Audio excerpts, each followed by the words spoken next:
It says I'm live. It says I'm live. Hello, everybody. Okay, so as this kind of boots up here, I am just going to make sure all my settings are checked. Can we silence all of our phones and do I probably need to silence my phone, right? Oh, I got one. Okay, and I am going to do that. I do have, Britta, so that you know, I do have chat on YouTube. So I'll kind of watch that one, but you probably want to be watching that chat window as well. And you need to pull up your Shopify chat, okay? Because that's where I've put a link in for everybody to do that, which I will tell everybody about in a second here. Hello world. So we have a great group in the studio today. We have students who are going to be making all the pieces live. It'll be fun. And I'm going to show you how to make these awesome earrings. Here they are. Well, we'll get into that in a second. I'm going to show you how to make those awesome earrings, but we're going to talk all about the techie parts of base metal clay and the new Project X clay. It is, you know us, it's different. But it's not as different as the Project X Silver was for everybody. We thought we might ease you into this one a little bit more. So I know that you're going to love this clay. From a base metal perspective, it is the friendliest of the base metals. It is soft and pliable, easy to manipulate, and it fires easy. It comes together easy. I've been out doing all kinds of crazy testings and only had a handful of pieces that had any like weird little separation or cracks or anything in them. So I'll go into all the clays, all the colors, how to fire them, the differences, the tips, show you a million different kinds of samples of testing that we did so that you can see different kinds of projects that you can make. And I'll talk about how I make them. I didn't get enough coffee. I only had 3 cups today. But it should be a super fun class. We've got a raffle to do for everybody online that we're going to figure out a way towards to do at the end. So once we kind of get a little bit after lunchtime, if you had to leave, make sure you come back for the raffle because you got to be live online to be eligible for the online raffle. Okay. And I guess that's about it. So, I'm Carrie Story. Carrie Story with Clay Revolution. I started Clay Revolution 17 years ago, something like that. And the last couple of years have just been going totally crazy. Cameron Lloyd, who is floating around, he'll come back and say hi in a minute, I am sure, is actually the inventor of the new base metals, Project X base metals. He developed this formula all on his own. I can't take any credit for it. I did the testing now. And it really is an incredible clay. I absolutely love it. I wasn't lying to him when I said I loved it. So with that, let me see if I can figure out Debbie. Yeah, I put Carrie on. Did you see that message from Debbie? Debbie says, yay, I put Carrie on our 85-inch TV. Yay, I'm really big. Let me see if I can get your dog and your cat going crazy. Okay, so that means that's working. And we have people online. So everything must be up and running. It looks like my is working. I might turn that up just a little bit. There we go. I think that's a little bit better. Okay, and my camera's all right. And I got one more thing. Can I change cameras? And also, are you going to put the camera on so we can see what your hands are doing? Yes.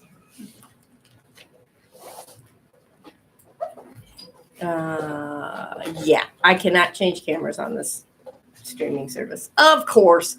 So, we get to just move the cameras around a bunch, but that'll be okay. I got used to doing that a million times before. So, okay, get this up. Got it. Did it work? It did not work. Okay, you're working on it. Ask me later. There you go. And 7 bodies since you set foot in my town. I'm gonna uncover this whole operation.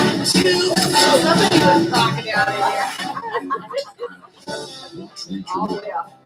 There you go. Okay. Cameron, did he leave? He left. You gotta go to settings. Settings. Okay. Well, somebody can work on that one. I'm gonna get going. I don't want to lose everybody online. They're like, "What the hell are you guys doing?" It's early. Okay, it's early. So, yay. Okay. Project X base metals. Nope. Just leave it for a while. When Cameron walks in, we'll do it. Okay. Project X new base metals. These are the 5 new. Of course, I knew that wasn't going to work. We all knew that was not going to work. The little stuff pins in there. Yeah, we're just going to take those right off that. Okay. 5 new base metals. We've got copper, red bronze. You can kind of see it a little bit different in the yellow on that, right? Then we've got bronze, light bronze. That on camera is going to be virtually impossible to see the difference. A little bit. Okay. Bronze and light bronze and white bronze. Okay. Looks a little more like silver. I'm going to tell you the difference between the colors, between the metals, what that means. Because everybody, when they're trying to figure out which one they're going to use, it's like, well, this one's kind of, which do I want, light bronze or white bronze or bronze? Well, what's gold? Everybody always asks me what's gold. Okay. So the bronze, the standard bronze is the most gold. It looks kind of like a bright brass color. Okay. It is the most gold. Light bronze looks a little more champagne-y. Okay. It's got that, not that brassy kind of gold color that a bronze would have. It's that champagne color. So I will show you those two again, even though that's, again, virtually impossible to see. Bronze, light bronze. Okay? Okay. Red bronze is easy. Red bronze is a rosy color gold. Okay? Kind of like rose gold, right? And it is different than copper. Actually, I'm going to show you the back of these. You can see them better. Okay. On the back of that, you can see this is your copper. This is your red bronze. Okay. So it's a reddish colored gold. And then white bronze. White bronze is everything from a champagne-y kind of color to a silver kind of color. We're going to talk a lot about white bronze. Everybody always wants to talk about white bronze, so we're going to talk a lot about white bronze. So I won't go into it a ton right now. Okay, it's going to have a whole separate category. Okay, so the difference in the metals and how you work with them. It's really actually very simple to understand. And once you kind of realize this, then when you're firing things or you're trying to decide what you're going to use, it makes so much more sense. Copper, it's 100% copper clay. Okay, it is 100% copper powder in there, no other metal. Okay, so it's copper powder and binders, right? Red bronze, you take your copper and you add a little tiny bit of tin to it. That little bit of tin turns it into bronze, and it's still got that nice rosy color that the copper has. Okay, bronze, add a little more tin. Light bronze, add a little more tin. White bronze, add a little more tin. Okay, so it's very simple. Copper and the 4 bronzes, right? Copper and the 4 bronzes, pure copper, add a little tin, add a little more tin, add a little more tin, add a little more tin. Okay, that's how the metals work, right? Every time you add tin, your firing temperature goes down. Okay, so our copper, the sintering level, and we'll again get into details on the actual firing of it. Okay, but our copper, the center level fires at 1800. Okay, red bronze 17, bronze 16, light bronze 15, white bronze 14. Very easy. Okay. Everybody understand that at least on the, the high level of, oh, okay, that's what they are. Okay. Okay. So that is what they are. We, again, reformulated metal clay. Okay. We use multiple powders and multiple binders to create our clays. You will love these. These shrink between 11 and 15%. Total shrinkage, wet to fired. Okay. Many of the clays that you look at, and we all know, I don't know if he's watching this morning, but Michael Galvin is got this fantastic spreadsheet. Okay. It's all over Facebook on all the metal clay groups, right? There's a spreadsheet of all the actual his independent testing shrinkage rates of all the clays. Okay. There are many of them that give you shrinkage from dry to fired. Okay. Our clay, the shrinkage rates are wet to fired. Okay. So 11%, that's a low shrinkage on base metal. That is a very low shrinkage on base metal. Okay. So I've gotten 15. I've even gotten the random weird like 18s has happened, but it's not the average. Okay. The normal that I'm getting is about, the average that I get is 13. Okay. That's the real average that I get is 13. So there you go. It's a low shrinkage rate, which is awesome. The clay itself is very, very creamy, smooth, dries pretty easily. We did add a tiny bit of flex to this clay so that in dry stage, it's got some give. It's not quite as hard and brittle, okay, as our older models were, right?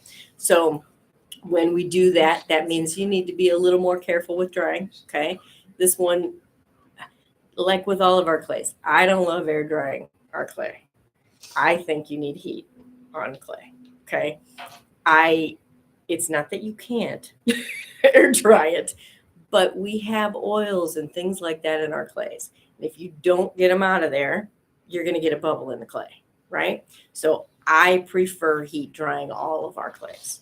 Again, you don't have to, but I prefer it. Okay. Okay. Let's see. Do I have any questions? Wealth of yes, Michael is awesome. Okie dokie. Okay, so we got quite a few people online. Can I yell bingo? Yeah. Did you get bingo? She got bingo a while ago. Oh. I got bingo Which- too. But I think she got it. Well, I don't know who got bingo first. She She's did. first. Yeah. Okay. She got bingo. Okay. We were playing base metal bingo.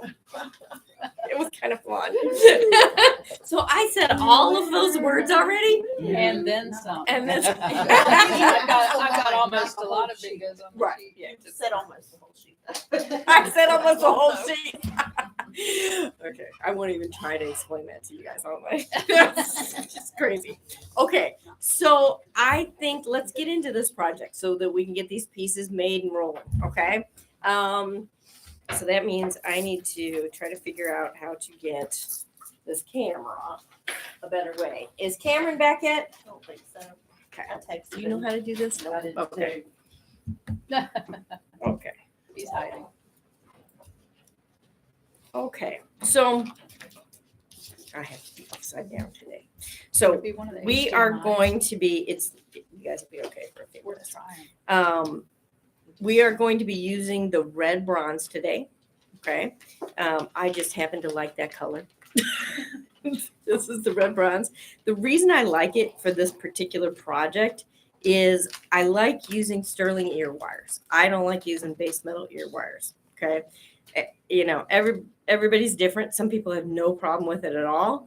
I have a problem with it. I get black lines on my earlobes if I use base metal earrings. Okay.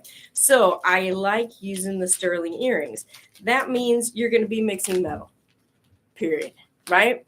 So when you're going to be mixing metal, what do you want to do? You know, do you want to make it a subtle mix and kind of just a little graduated, you know, or do you want to do something a little more contrasting? And I kind of like the contrast where am I not focused? There we go. I kind of like the contrast of the silver with the red bronze. I like that color. Okay. So that's why I chose the red bronze today. No other reason at all. Any of these clays will make this pair of earrings very, very, very simple. Okay. In your kits, you have you have 2 big jump rings and you have 4 small jump rings and a pair of earring wires. Okay. You can put all those to the side. We don't need those till the end when we put everything together. Okay. The only thing that we need out of our kits right now is the clay. Okay. And those of you at home, you're going to need a texture. It can be any texture you like. Okay. We did give you, for those of you that bought the kits, you have a paper texture. If you use the paper texture, be sure that you have prepared it.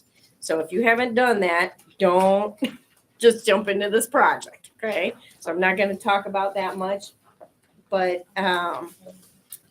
you can look that up on our website. You need to prepare these by making these kind of like oil sheets. Okay. But you can use any texture you'd like to use. You need a circle template. We're going to use about the 1 1/8 inch circle, and we're going to use probably somewhere around 1 3/8 inch. This is very versatile. Okay, you're going to have some variations that I'll show you in a second. Okay, but you need a circle template. You're going to need 1 millimeter gauges. 1 millimeter gauges. Okay. You're going to need doming forms. Okay. I have these brass ones that I really like using because I can put those on the dryer. Okay. And a paintbrush, release agent. We're using liberation spray, Teflon, a roller, and something for refining. Okay. That's about it, if I remember right here. Okay. Okay. So first thing I'm going to do is open this pack and show you what this looks like. Oh, you don't need to tear tabs on these. Okay. I'm going to open up my clay. And there's a little tear tab on the top of your insert here. Okay. You take your clay out of there. Take the whole chunk of clay out.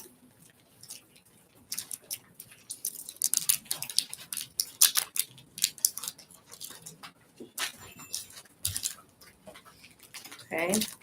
And one of the things that you'll find when you work with base metals, as they're packaged, they oxidize. Okay. Anywhere where the air was touching the clay will start to oxidize. So if you look at my clay very carefully, you'll see this little chunk right here is a little darker than the rest. Okay. The older that gets, the blacker that will get. Okay. So if it's really hard rock crumbly black, just kind of take that, peel that off and throw that away. Okay. If it's just a little darker like that area is, camera does not seem to want to be focusing today. Then you're just going to mix that in. Okay. So you're just going to squish your clay, mix it up a little bit. See how you can kind of see where it's a little darker, from those edges. I'm just going to mix it up until it doesn't look dark. That's perfect right there. And now I'm going to put it under a hydration cup. Okay. So I'm going to squirt a little bit of water into my cup. If I can get it to squirt. There we go. Just a mist of water on my cup. It doesn't need to be dripping wet. Just a mist. And put that under your cup on a Teflon. You can put your clay to the side for a second. Okay. Okay. Now we're going to talk about design for a second here. Okay. So I've got a couple things that have, that are finished all the way out for you. These are very similar. Okay. This one was made using a teardrop template. Okay. This one was made using the circle template that we're going to use today. These were also made using the circle template that we're going to use today. The important piece is that jump ring, the big jump ring, has to go through the side of that clay right there and be able to, get around that edge, right? So, for instance, the top, this side, okay, we could not use something that wide for the top because that jump ring can't go around that, okay? So when you're cutting your clay, you're going to be cutting it narrow at the top. The bottom can be as wide or as thin as you want it to be, okay? It's the top that I'm concerned about. The top needs to be narrow, okay? Okay. And you can see the, slightly different design, right? It's more like a bell at the bottom because I just cut a small circle out of the top of this. Okay. Okay. So we are going to I'm going to show you just roughly how I'm going to design that. I'm going to use a 1 1/8 inch circle to cut my first piece. Okay. And I'm going to cut a chunk of clay into a circle, right? Then I can use any other piece on here that I feel like. It doesn't have to be this bigger one. Actually, let me do that. Don't do this yet, okay? I'm just going to show you kind of the concept of designing them because they can look all kinds of different ways. Just going to stretch this clay out just a little bit and make a circle so that you can see what I'm talking about. Okay, so if I cut this circle, oops, I cut into it a little bit, but it's okay. Okay, now I want to cut a shape, right? Okay, well, there you go. So you can see what I'm talking about. So I could cut, if I'm going to have to do this facing me, so you guys are going to have to look at it upside down. But I could cut, I know that I want the top to be narrow, right? Maybe, about that big. Okay. So I could take this thing and cut just that chunk off of there and do the same thing on the other side, right?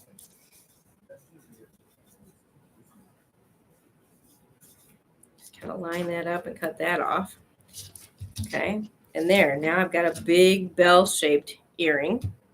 Okay. Or I could use a really big template, a really big circle. And again, I'm just going to line that top up where I was. Let's go even deeper with that. Here's the biggest circle that I can find. And I'm going to come almost straight down. See?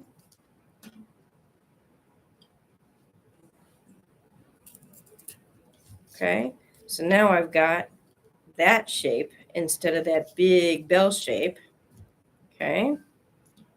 And since I just feel like it, I could even angle this thing even more.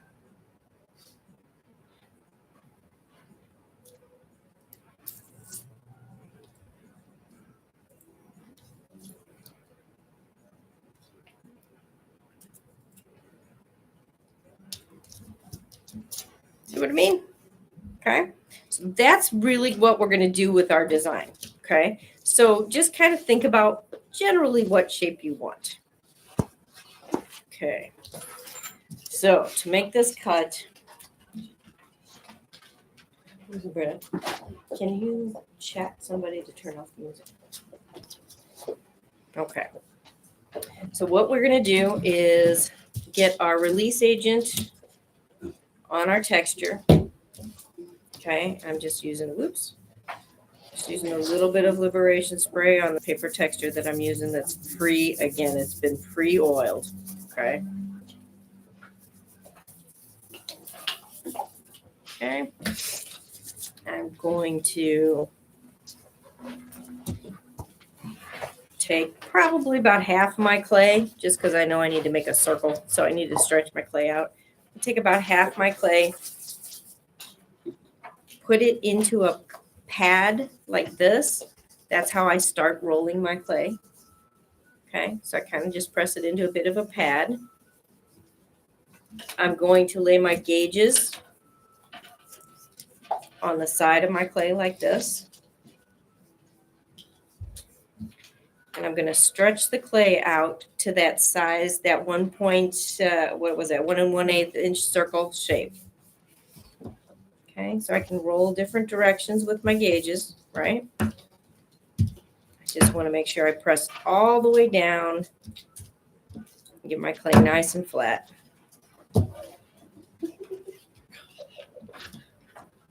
Lindsay. Okay, after I do all of that, I'm going to put my texture on top, upside down. So it's texture side being put onto the clay on top of my gauges. And now I'm going to press really hard, okay?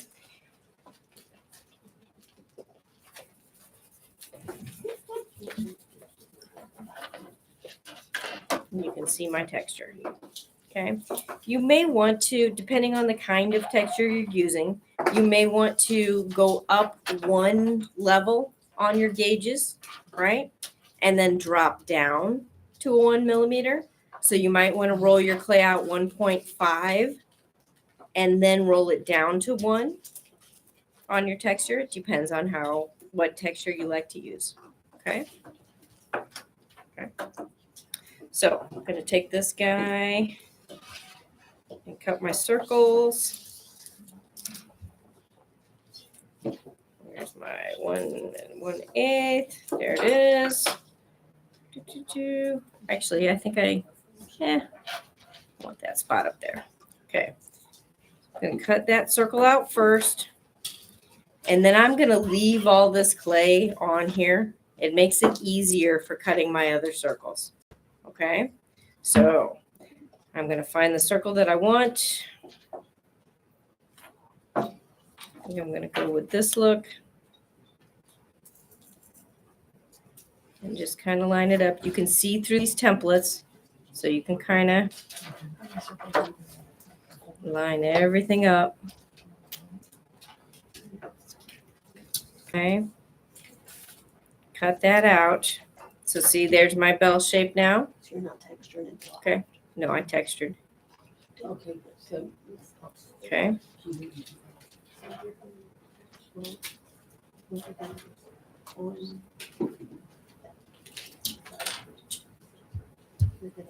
Okay. And now that I have that cut, you can see the shape that I have. Okay. I'm going to turn it upside down. Everybody paying attention? Yeah, I'm trying. I'm going to turn it upside down and put it texture side down inside this cup. Okay. That's going to let it dry with the most curve on it. Okay. Now, I'm going to go put that on the heater and check on everybody for a second, and I'll come right back. Okay. Maybe you can see if anybody online's got any questions. I've been watching. Okay. Let me just add you a couple more into our bit, because that's. If you give them a chance to. Okay, she's.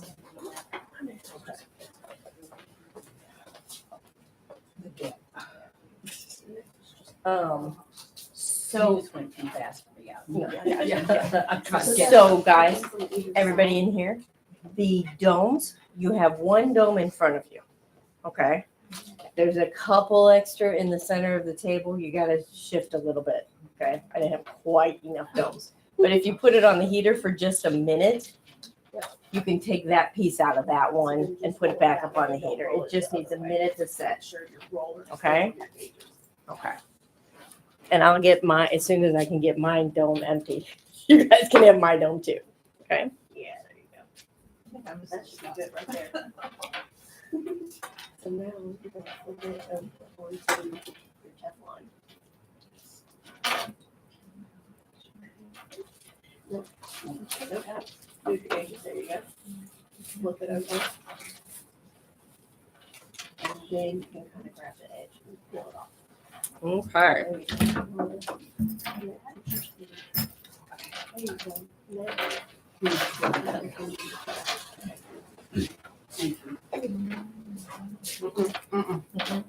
I'll put it down, put it face down, face down.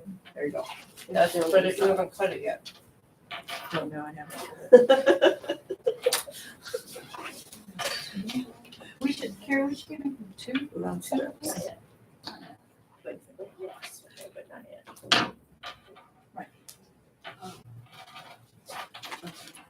Yes, me too, or not? Well, she said not yet. It's a little narrow. It's a little narrow. She said Right right there. there while you were cutting the other circle? Yes. Okay. Can I cut both at the same time? You can cut them both at the same time. But you gotta One on put top them of the both other? into one. If you do it, you gotta put them both into the thing. Don't. Okay. I'm back. Okay, mine is stable right now, so I can demonstrate something for you. Okay. You're going to make 4 of those pieces the same. Okay. I have a trick for doing that. The trick for doing that is cut them relatively the same, okay, by eyeballing them. And when we put them together, we're going to file them to be the same, okay? So they don't need to be completely identical, but eyeball identical, okay? So I'm going to make my next piece. I'm going to show you what I do with it next then, okay? Okay, chunk of clay. Anybody that's struggling, you might want to watch me do this again, okay? Chunk of clay into a pad, right? Gonna lay it down. Gonna use my gauges. Spread it out.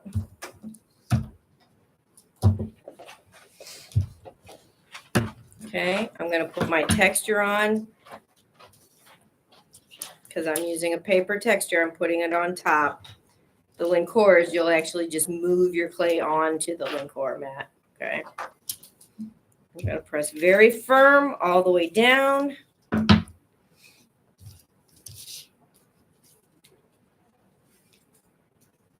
Take it off my texture. You'll notice I'll be able to eyeball this cut. Oops. Okay, and go up the big size, right? I'm going to eyeball the width of the top and eyeball the width of the bottom.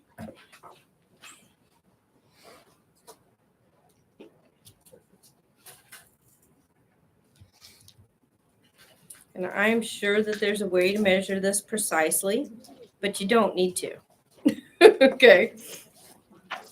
Before I make this last cut, I'm going to eyeball the width of what I would call the center of the piece. Okay, so I'm eyeballing that just to make sure that's right. Sarah Johnson says hello from London. Hi, Sarah Johnson from London. How are you? Okay, so there's my second piece.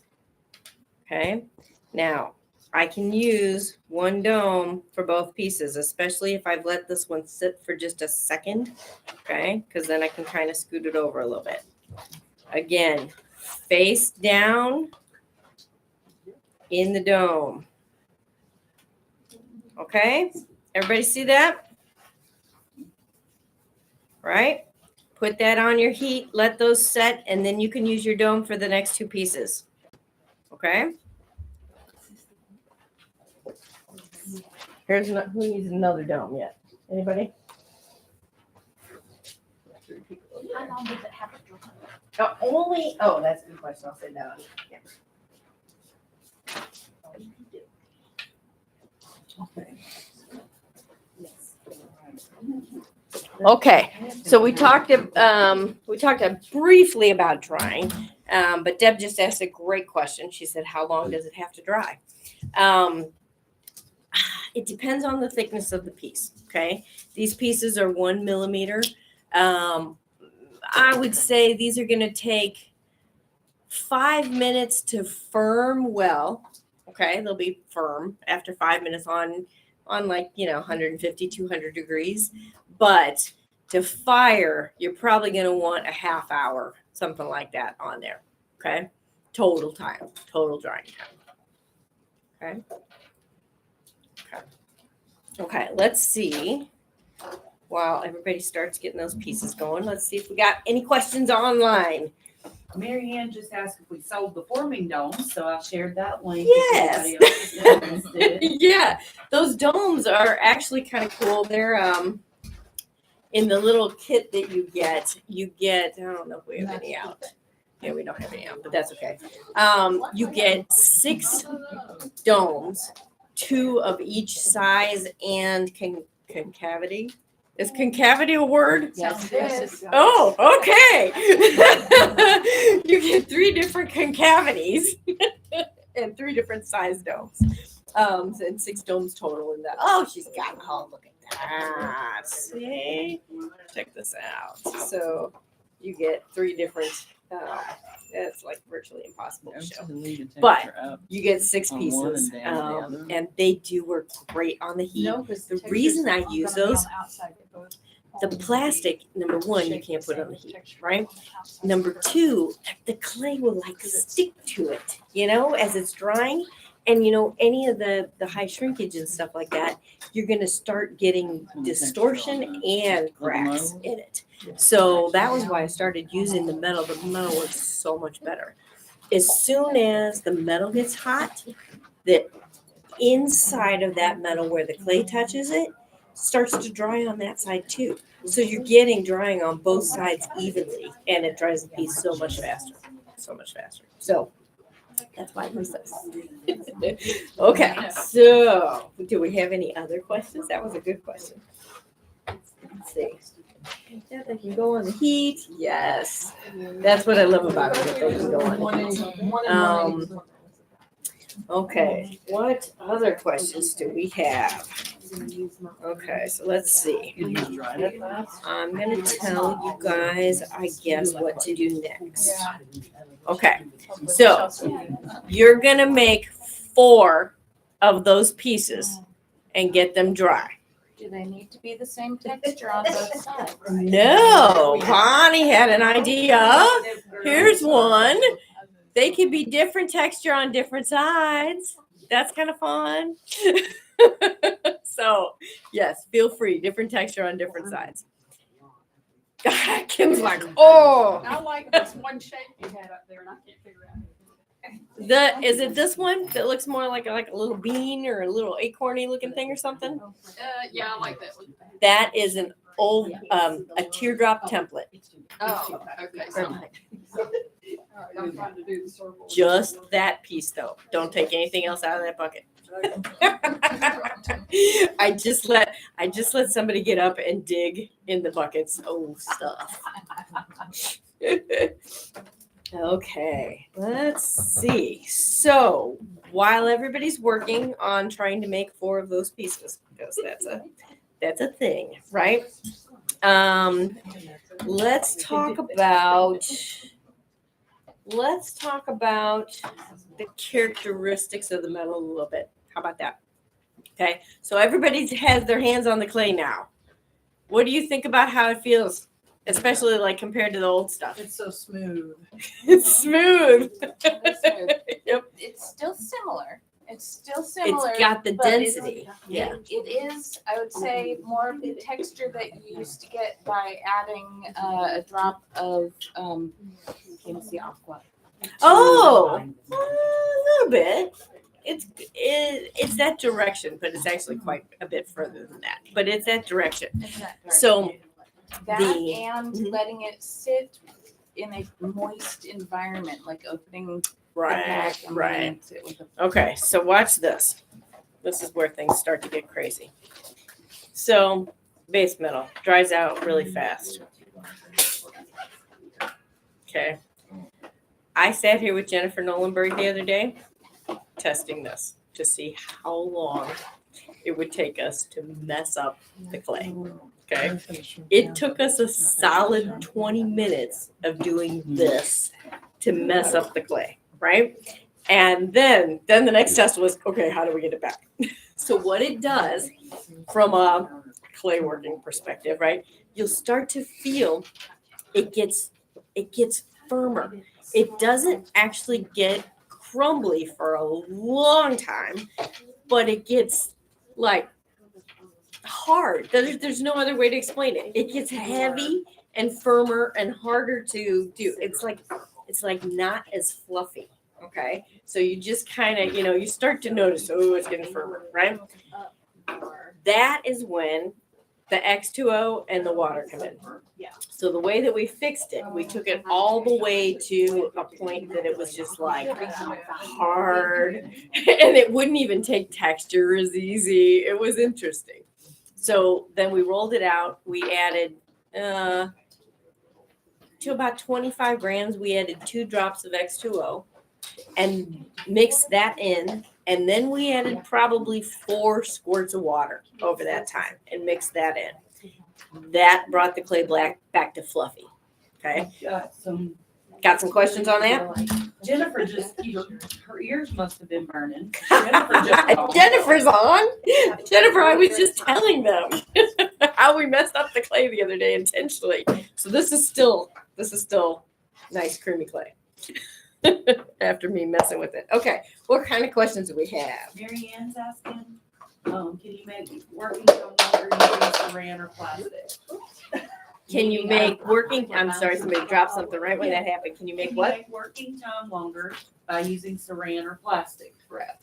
Yes, you can make working time longer by using saran wrap and plastic wrap. Sure. On the clay, like as you roll, you don't need to go that far. This clay goes a lot longer with working time. But you can see I keep mine under a little hydration cup still, that just helps it stay better longer. So yes, you can absolutely do that. Charlotte Happel says, can the bronze clay mix with the silver clay? Oh, bronze and silver. Okay. That's a nice techie question. Can you maybe make a note of that one? Yes. Let's save that question, Charlotte. That's a good one. I'm going to save that question to when I talk about co-firing the metals. Okay. Because that fits into the co-firing of the metals. The answer is yes and no. So unfortunately, that's a yes and no answer. Okay. Do we have any other ones while I'm Not yet. not yet? Okay. So I'm going to focus on clay working first. Okay. This clay has a long working time, hydrates easily when you do the just water when it's still fluffy clay. When you've really dried it out, you need X2O and then water, okay, to bring it back to fluffy. It connects to itself very easily with just water, okay. With any base metal, I like to use a paste with the connections versus just water. Any base metal likes to separate more.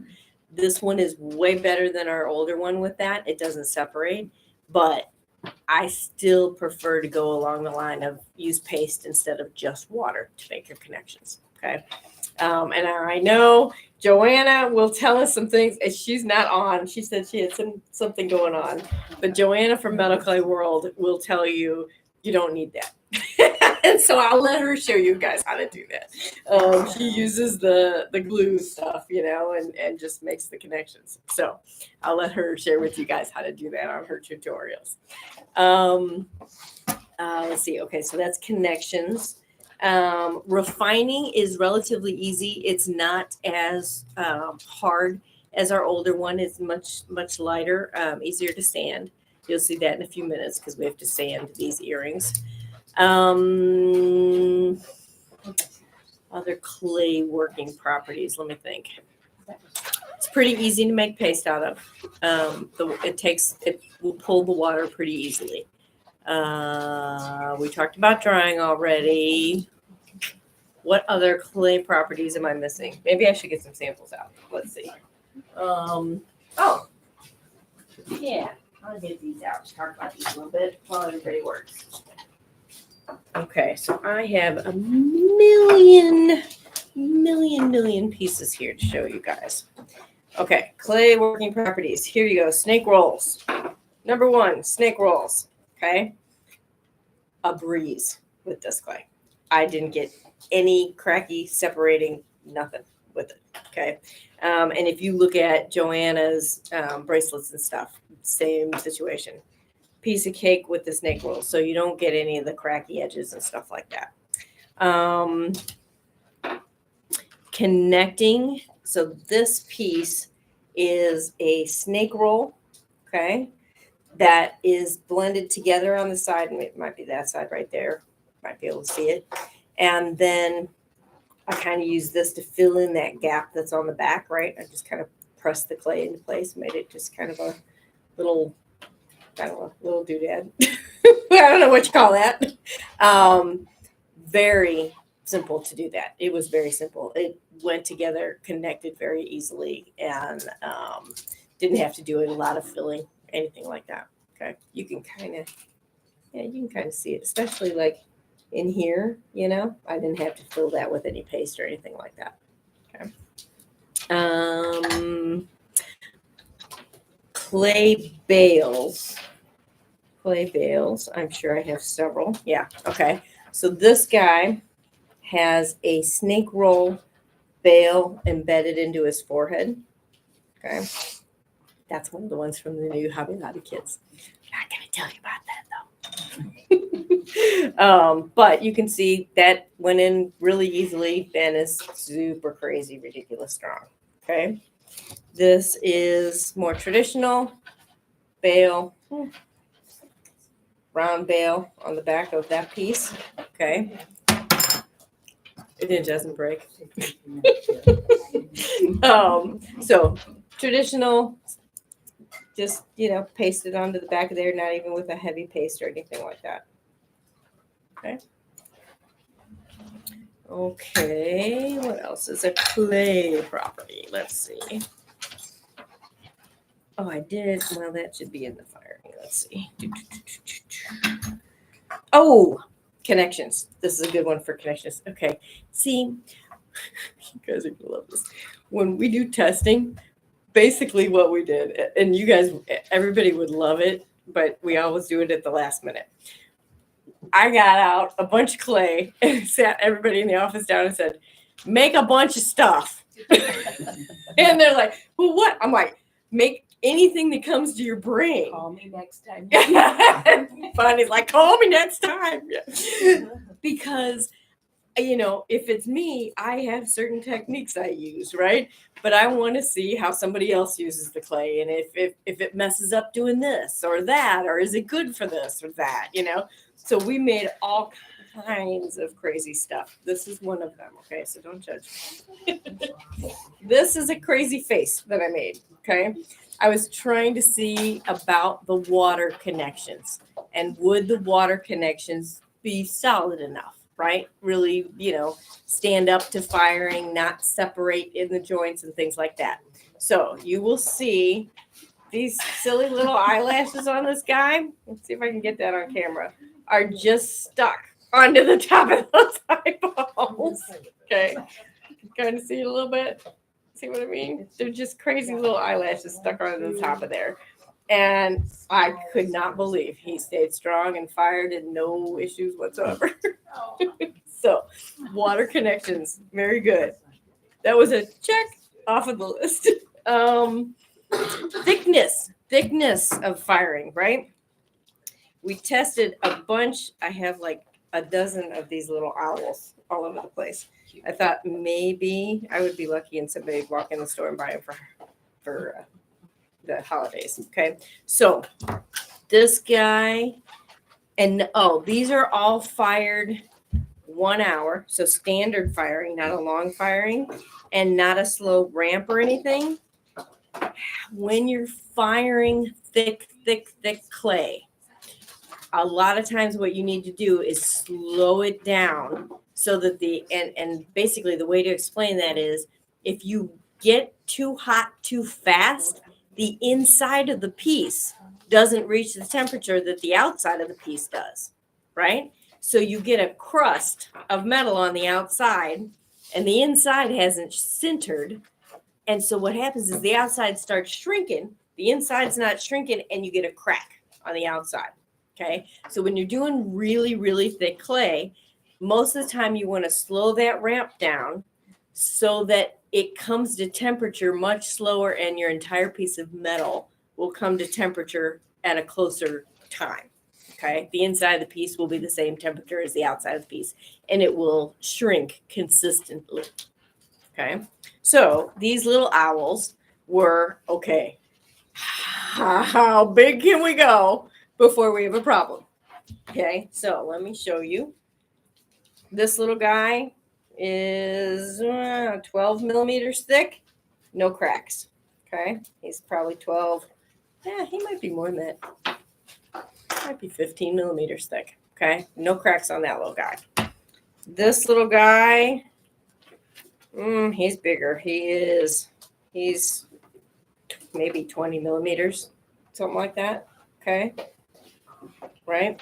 He's got very, very, very, let me bring him back. See that line on the bottom of him a little bit? He's got very light surface crack. Okay. So that's where it kind of started, that thick. This guy, that's 30 millimeters, maybe something like that, maybe 25. He's got the surface crack. So you're saying Okay. these are fired 1 hour, regular full without ramp. slowing it down. Exactly. Okay. These are fired fast. This is the limit of, you don't have to adjust firing. This is the limit. Okay. I do that kind of to see, what will go with a regular firing and what has to be tweaked in order to get my piece to work right. If you're doing something like that bracelet, is that 2 hours. what? Regular ramp, 2 hours. Okay. Abstract art, Jennifer Nolenberg, Yeah, I and see it on TV now. Okay, more questions. Jennifer Yeah, says they have okay, one with that so color wire, yeah, like a round one on one side, triangle on the other. or other types of Guys, wire. I can't hear Britta. She's asking about copper wire and wiring in place. Yes. Okay, that's a good question. So, this piece and this piece are both tests of that. So this is embedded copper wire in my copper clay. Okay, I did it 2 different ways to see how it would work. This is might be 18 gauge wire, something like that. Okay, and it is solid copper. So this one, I made 2 textures, cut them out, and then squished them together on the wire. Okay. That one turned out great. No issues at all on that one. Okay. Can you do that with Get what? other wires? Can you do that with like brass wire? Yes. I'll go to that. This one, I just took a mold, pushed it onto the front of the wire. Okay. And then on the back, I put a little bit of clay on the back of it. Now that one, the wire didn't come out at all. So, this would be a problem on a higher shrink. This works because it's a lower shrink. Okay. Because you can imagine your wire, that's not shrinking. So the more difference you have between them, that's where you start to run into those issues, right? So this worked, but I didn't like, when the clay shrinks, you could see where that line is. Okay, so I didn't like the way that particular test came out. It worked fine. I mean, I can't get that out of there. It's not coming out of there. Okay, but this had a much cleaner overall look to it. Okay, fired totally normal standard firing. Okay, the question that Audrey just asked was, can you use different kinds of metal? absolutely you can use different kinds of metal. And I'm going to say something about white bronze because it's important. So, sorry, I have hair in my eye. I'm not blinking at you. Okay, so you can use brass wire or bronze wire, right? And you can interchange copper, brass, bronze. So you can use a copper wire in the bronze clay and get, a mixed metal look, right? Vice versa, mixed metal look, okay? You can use either one of them in white bronze clay and get a copper bale on a piece of white bronze. Here's what you can't do. Ready? Okay. You cannot put silver wire in white bronze. Okay. Silver and tin react. It will blow out the back of your clay piece. Okay. And you'll get this tar-like. It's just lovely. Yes, it is just a lovely experience. Okay. So Nobody likes a blowout. nobody likes a blowout. Well, no. Okay. We're not going there. See, they got dirty minds. It's not even what? 11 unopened. So with white bronze, you're either going to use a different color, right? Or you're going to use a totally different kind of metal. Okay. The kinds that you can use that I know of off the top of my head: niobium, nickel, and titanium. Niobium, nickel, and titanium are the kind of embeddable metals that you can put in your white bronze. Okay, they're more of a silver color. Now, because of that, we sell titanium eyelets. That's why we sell them. They go in the white bronze.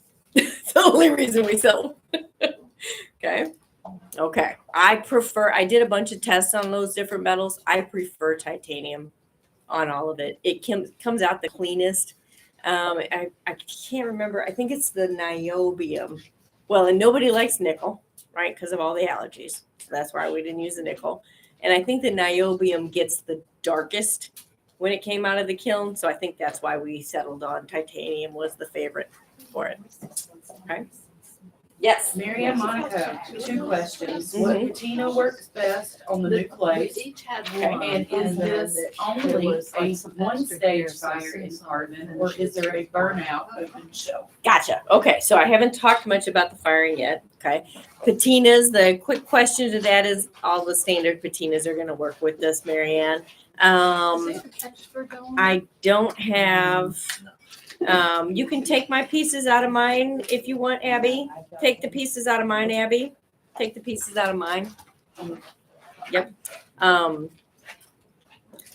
don't have, oh, yeah, there we go. This one I used like a black max on to get the real black, right?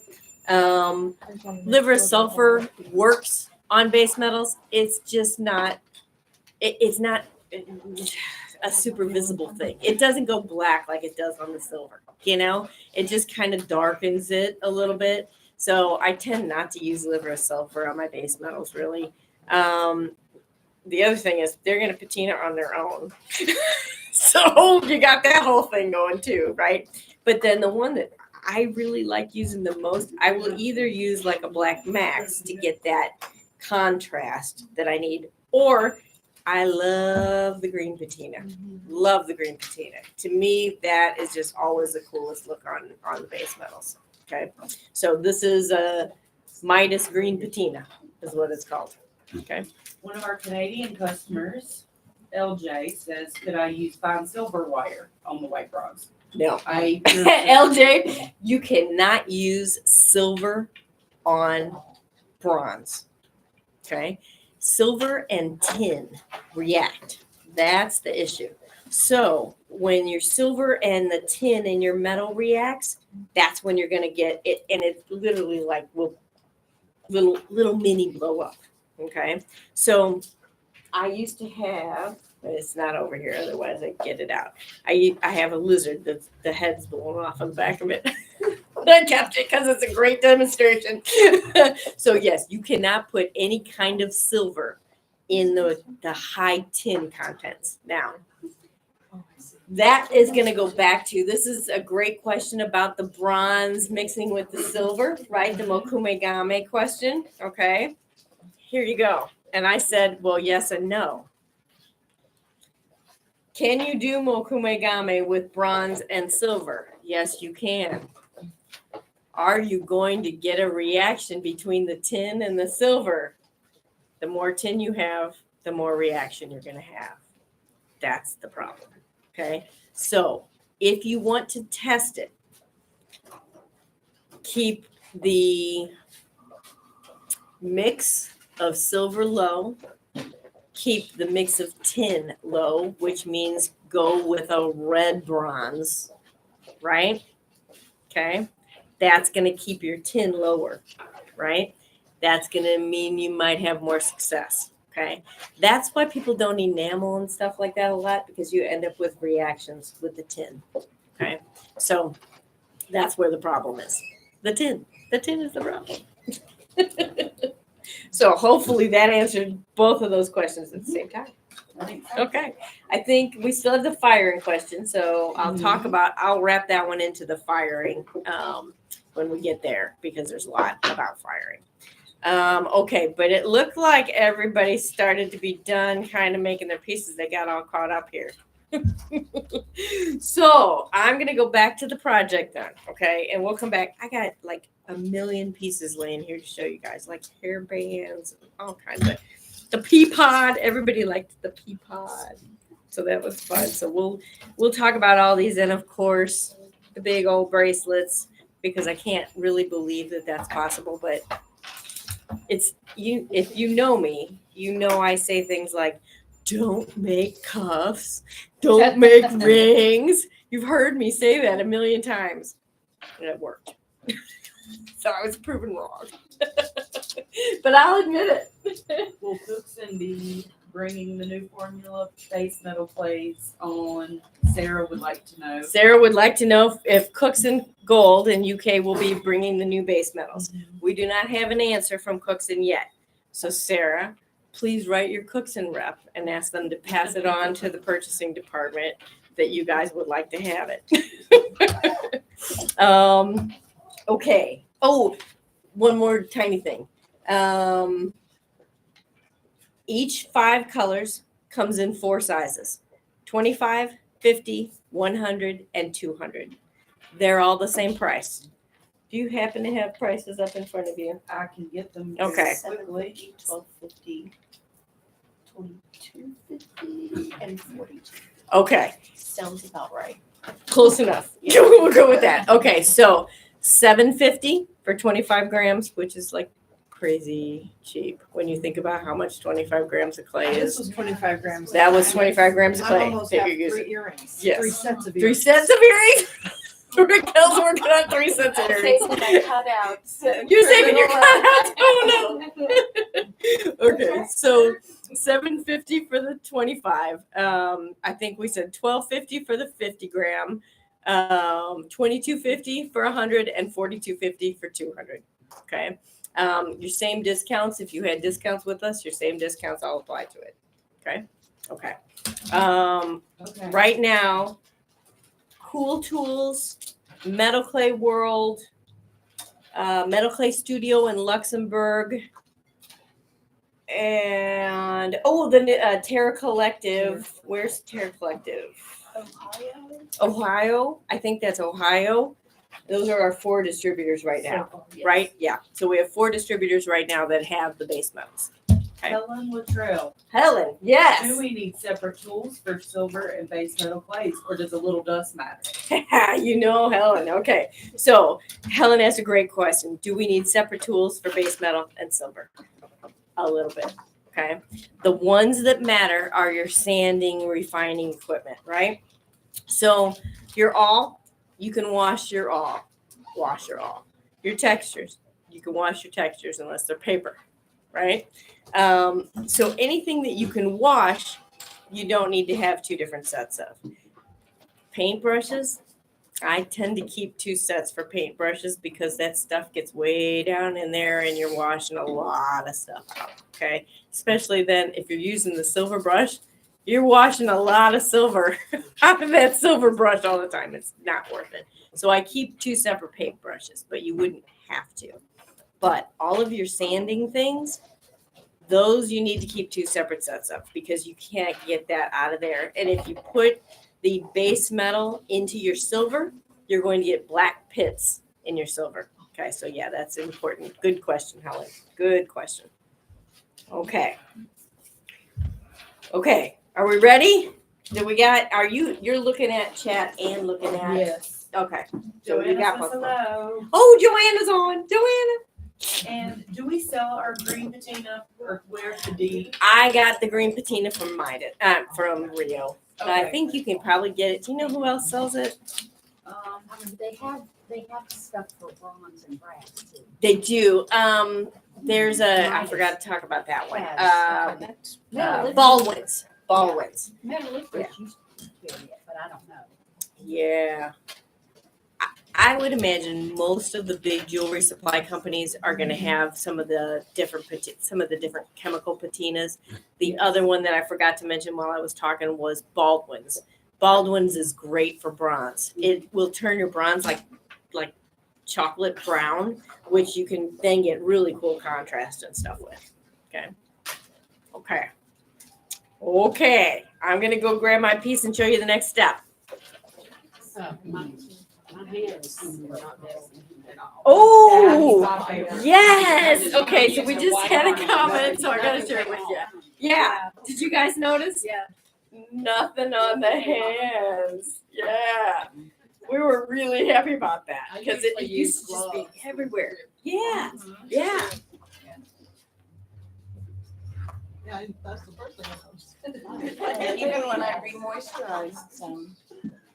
I've never wanted to play with base metals if they get so dirty. This one, it'll be interesting to see how it goes when we start sanding.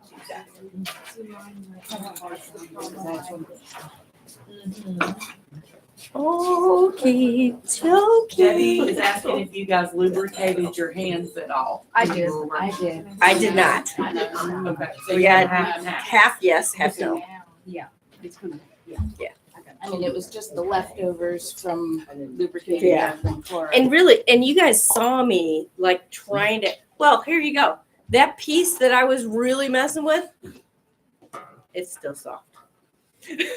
It has such a longer working time. It's still not silver, but it's the friendliest of the base metals. But yeah, look at that. I mean, I can still absolutely roll that piece out without getting cracks on it. It's crazy. Okay, so I'm going to show you, of course, mine looks like hell because I tried to just throw them over there real quick, but I'm going to show you how to put this thing together. Okay, let me come down. Okay, so I've got 2 pieces, right? They're going to go together. I stuck my fingernail through the end of that one. They're going to go together like this. Okay, which means we need to file here and here so that we have a nice clean seam there. Okay, so the way I'm going to do that, first, remember I told you I had a trick for making them the same size? Going to put them on top of each other and see that? I need to sand that edge off. Okay, because I want them to be the same. The top is pretty close on mine, except that I stuck my fingernail right through the end of it when I went to pick them up. So I think I'm going to take a little bit of the top off of these guys. Okay. Yes. So the top, I know mine are wider than the interior of the jump ring. Then It's you need gonna to shrink, but should we just make it so it fits now? make it fit. Yeah, because the shrinkage is minimal. Okay. So you want it to fit. So the It's like- question was, she knows that hers is wider than her jump ring. Okay. So I said, yes, go ahead and file that down so that it's going to fit that jump ring. Okay. Okay. So I'm going to start by taking the top off of this. I'm going to hold it very gently in there. Okay. And file them together.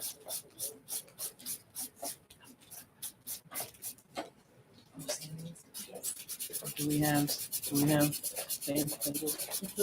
We didn't file the length.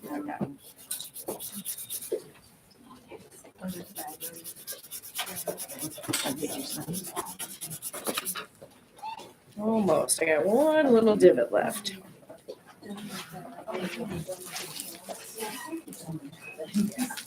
No problem.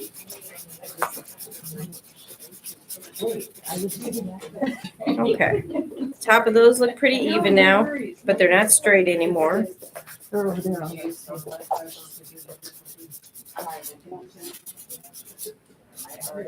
Okay. So now the top is right, so I'm gonna sand the edges so that they're the same.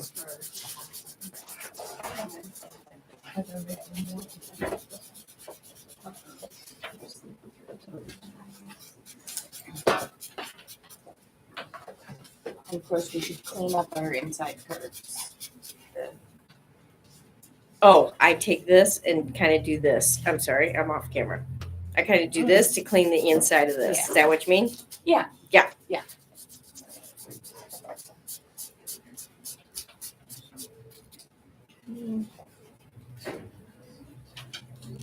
Here's a question. If we still have a lot of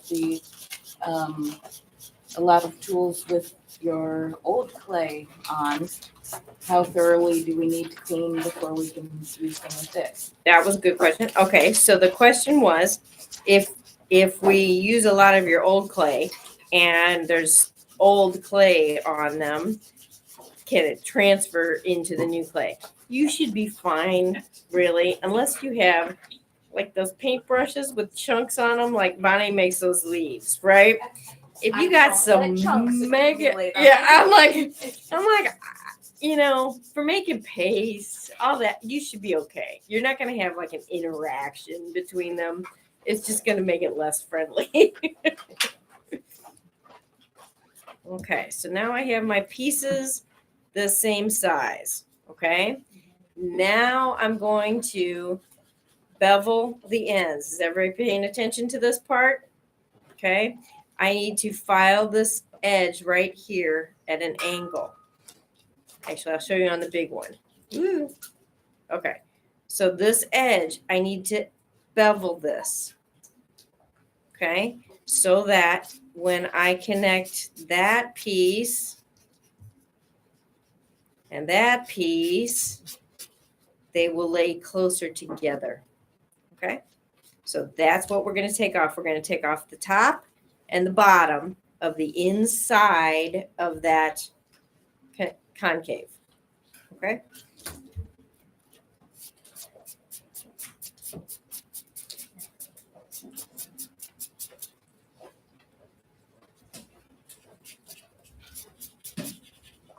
And I just push my finger, you know, you can see I kind of hold the piece on my fingers right there so that I'm not putting any pressure.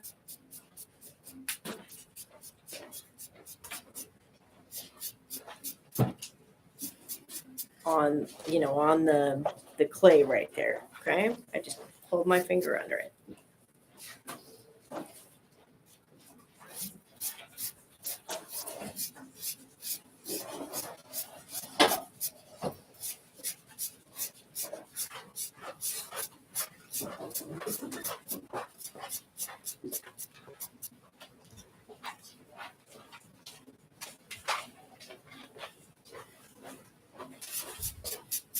Joanna says, rather than sanding, could we use some thin trimming scissors to cut the clay as it has a bit of natural flex? Yes, for those edges, Yes. absolutely you could. This is a little thick, okay? So you know, you'd be a little bit gentle with this, and especially because you've got this curve also. So you're dealing with the curve and the thickness. So it'd be, you know, I'd be a little delicate if I use scissors, but you probably could, yeah.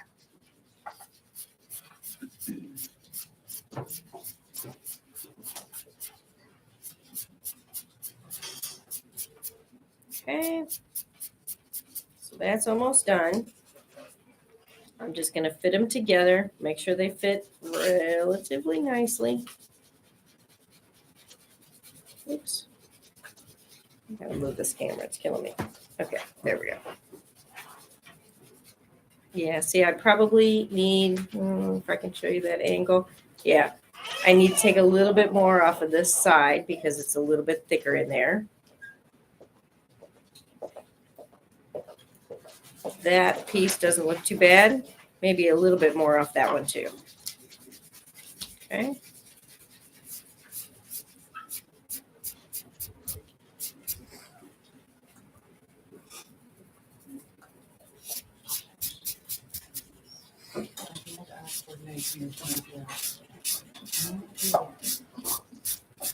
Okay.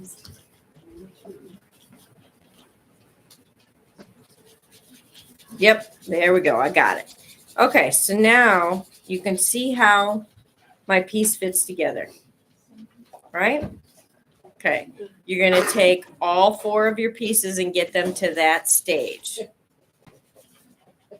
Okay, so I'm going to talk about some more things while everybody does that because that's going to take some time.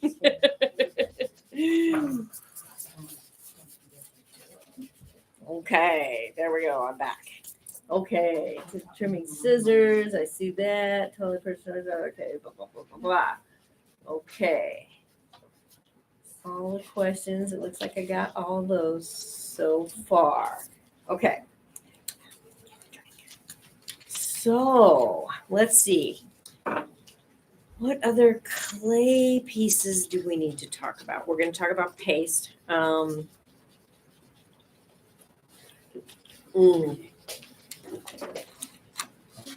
me talk about mixing the metals just a little bit, and then I'll go into more about mixing the metals in the firing part because that's where it's more important. Okay. Everybody wants to know if you can mix the clays together. You can. Okay. Did you say you can? You can. Okay. It is not so much about firing. It's about design. Okay.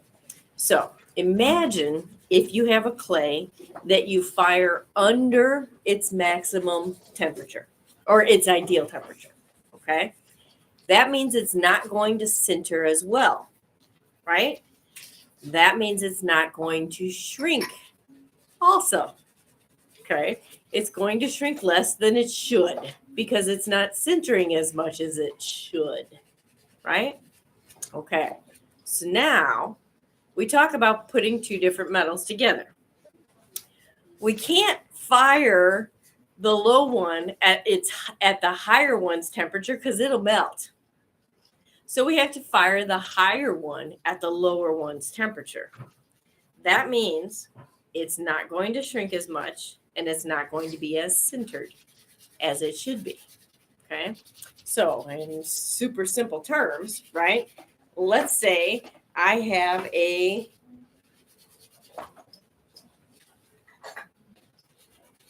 piece. It's got 3 parts on it. Okay. It's got some decorative stuff on the top of a plate, a back plate, and it's got a bail. Okay. So if I use 2 different kinds of clay for this, the one that does not sinter as much should not be the bail because that won't be very strong, right? You want to use the one that's sintered the best as the bail, okay? You want to use the one that's sintered the least as the decorative elements because they're just decorative elements. They don't need to be structurally sound, right? So when you're mixing your metals together, that's the key. You need to think about your design. Can you fire these metals together? What temperature are they going to fire at? Now, which one can I use for what strength of piece, right? I'm going to throw one more complication in there, okay? The shrinkage. If I place 2 pieces back to back, identical, and fire at the lowest one's temperature, and the highest one didn't shrink as much as it should. This one shrinks as much as it should. This one doesn't. It's going to curve that way. Okay? Because this one's going to shrink. This one's not. Right? So you get distortion. Okay? So again, design. Right? Design is very important. And all of those factors amplify the further the metals are apart in their firing temperatures. We've got copper at 1800. We've got white bronze at 1400. You put those two pieces together, your copper is shrinking all the way. Your white bronze is not going to shrink much at all. Okay. I'm sorry, I said that exactly opposite. As if I wasn't confusing you already. White bronze and copper, you have to fire at the low temp, okay? Right? So you don't melt the white bronze. So that means your copper's not going to shrink. Your white bronze is, okay? So you're going to have this big piece of copper that's barely sintered, and you're going to have this piece of white bronze that has shrunk to the appropriate place for itself. Does that make any sense? All right, Joanna's asking, you Okay. could do fired to fired though, correct? Fired to fired, totally. Yes. So if you pre-fire both pieces, now they're fired at their correct schedules. They've shrunk appropriately already. You can connect them and fire them again, and they're not going to shrink. So you won't get the distortion. Okay. Charlotte said she's got it. Yay. I try to make that simple to understand. You know, it takes practice, and it's about design. It's about design. Everybody's like, how do I fire it? The firing part's easy. The firing part's really easy. In our instructions, you'll see it. If you're firing metals together, different metal clays of our metals, I add an extra hour to the center phase. Okay, just to help kind of compensate, right? So instead of firing at, let's say you're doing copper and red bronze, okay? The copper is supposed to fire at 1800 for an hour. The red bronze is supposed to fire at 1700 for an hour, okay? I have to fire at 1700, right? So I add an extra hour to compensate. So I do 1700 for 2 hours. That helps my copper center just a little bit more than it would have. But it won't be all the way centered. As It normally won't would. be because it's not at its highest temp. Debbie says, how would I connect two fired pieces? Connecting two fire pieces.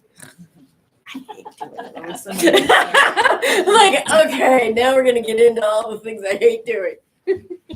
So you're gonna add, so number one, you're gonna have rough metal, okay? Not just like, to me, I don't like just kiln metal. I like to actually put some gouges into the metal, okay? So rough metal, right? Then you're going to put, to me, this is how I do this. Joanna is probably going to have other plans because Joanna does things totally different, which is fascinating.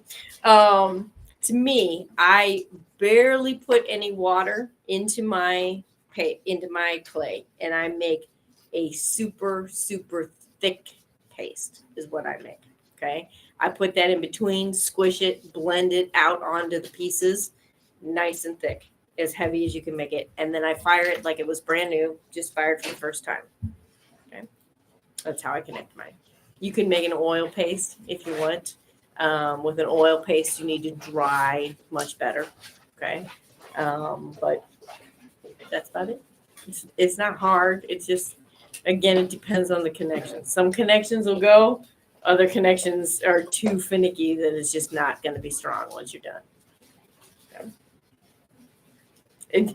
There's a trick that a lot of us Joanna have to. says, I will not self-promote. We're waiting. We can't wait. I'm dying to see Joanna do that tutorial. You know we're dying for it. You know we're dying for it. Because we're going to make it here. I know we are. But there's some cool stuff coming. I know it's coming because, I mean, this stuff just was like, it was so much easier to work with. So I know we will have some fun stuff. Okay. So I saw people laughing over there. What was going on over there? I've sanded off enough to make a whole nother pair of ears.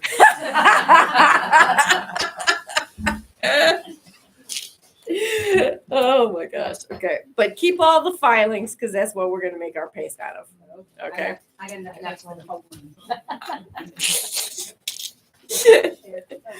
Okay. Let's see. So I think they've made enough progress that I can show you the next step. We are going to connect these two pieces. So I'm going to make some paste and I'm going to connect these two pieces together and then I'm going to dry them. Okay. So I'm going to come down again. Okay. I am going to, where's my clay scraper?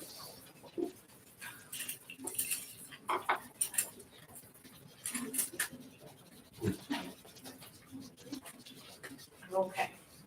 So I'm going to make some paste out of my little shavings here. Okay.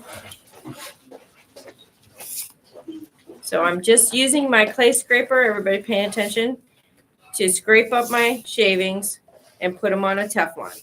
Okay. Half the time I just like go off the end of the table and do it that way. Okay. Then I'm going to use my paintbrush and some water. So I'm going to mist probably 2 to 3 good mists of water. Okay. I know that mister does not work. And my brush is really dry, so I'm just trying to get it to get wet here so it opens back up. I just keep the clay in my brushes. It's just easier. It's easier to make paste then because I always got enough clay in my brush to make paste. There we go. Let's open it up. Okay. Joanna said for you guys to be looking out for a tutorial on doing a cuff. Yay! And they're going to be free. Oh, awesome. So Have you guys in house here? Have you guys seen the cuff Joanna made out of the bronze? Oh, it's so gorgeous. Joanna, if you can, I don't know if the system will let you post a picture in the comments, but if you can, post a picture. Oh, Britta, you can do it. Yes, Britta's gonna put a picture of the cuff in the comments. It's so stinking cool. I love it, Joanna. Okay. So see how I made a paste here? Okay. Now you need fiber blanket handy before we do this. Okay. So I've got a little chunk of fiber blanket. This is how I do this. There's a couple ways to do it that I'll talk about, but this is how I do it. I'm just going to take a little piece of fiber blanket off, and before I put them together, I'm going to put this between them. It is much easier to put it between them now than to try to get it between them when they're dry, and you just break them back apart. Okay, yes. So I have a question. We've made these and the ends of them, at least the ends of mine are square. Should they have been, do they We need to be filed beveled? a bevel. Okay, that must have been what you were saying. Okay. Yep. Thank you. Lindsay might be able to show you how to do that. Yeah. Okay.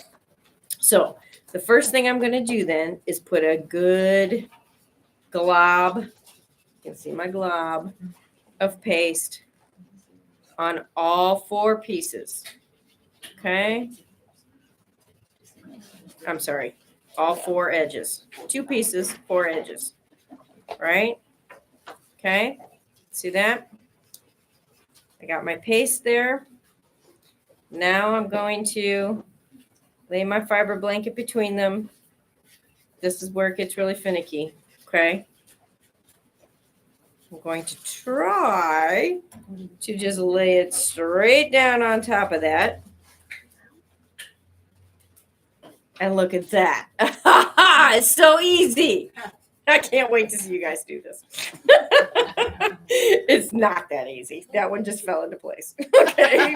So I knew she was making fun of after I get it kind of laid down in the right position there, I'm going to pick it up and I'm going to squeeze the end of that end together and squeeze the end of this end together and line it up. Okay. And then I'm going to just hold on to that for a minute just so that it sets before I put it back on the heat. Okay. So that's going to set on the heat. From that point, you're just going to look at it and see if anything really, really, really needs to be fixed. If it's not anything dramatic, remember, this is going to be hidden kind of under the jump ring a little bit. Do we put Okay. a dome when we put on the heater? No, you don't need a dome when you put this back on the heater. Okay. You're just going to put it on like this. And, you know, just kind of double check there's not anything dramatic that needs to be fixed, but they're pretty forgiving.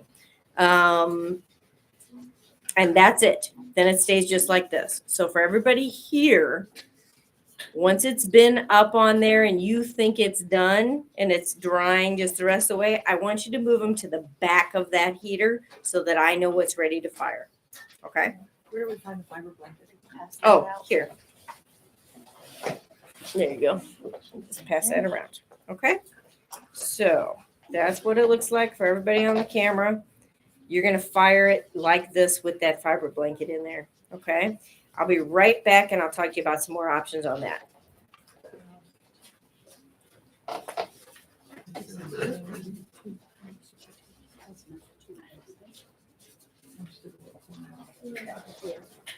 And those of you in the classroom that made more than one pair must be ready. Okay, so finish one pair first. Okay. Okay. Finish one pair first. You can keep working on your other ones, but I need to have a pair ready to fire by lunch, which we're getting close. Has anybody noticed? It's 11:30. Yeah, it's 11:30. Okay. Okay. Nothing like a little pressure. Okay, so those I do enjoy putting the pressure on sometimes. So those of you at home, other options for firing those. Okay, what you're looking for, you need to have this pillow in between, right? So that your jump ring is going to go through there nice and smooth. Okay. You could put a little bit of carbon in there. You could even put a little bit of vermiculite in there. That would be fine. My issue was when you're this was probably the trickiest. I mean, this is a simple project. This is probably the trickiest part of the project was that, because what happens is there's just such small connections, right? That if you try to do it either in clay state when it's dry, or after burn off on the open mesh and you're trying to, get it cushioned but to go into the carbon, it's more delicate.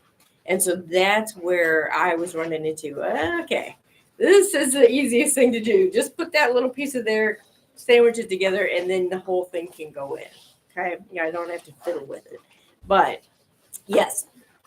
Does this clay need to be mudded on the edges? Does this clay need to be mudded on the edges? Good question. No. Now, if you did, I'm going to say, now I didn't mud any of these. Okay, none of this. Right? What I would say though, I'm going to give you this one as a sample. Those of you that done a lot of base metal before, we talk about something called mudding, which is kind of like after you've refined, you go back with a wet wipe or a sponge, right? And rub the edge. That seals all the little micro fractures that are in there. And then when it fires, it's nice and solid. I did not mud any of my big pieces, including this, which is a perfect example of something that needs mudding generally, right? I would say if you use a heavy sander, like a heavy grit, probably mud then, right? Because you're really cutting lines into your clay then, okay? If you're using a fine grit, you should be fine even on these, okay? So, yeah, generally, that is a vast improvement. I hadn't even thought of that one. That's a vast improvement on this clay, as it doesn't need to be mudded like the old one did. Okay, so the little pillows and stuff.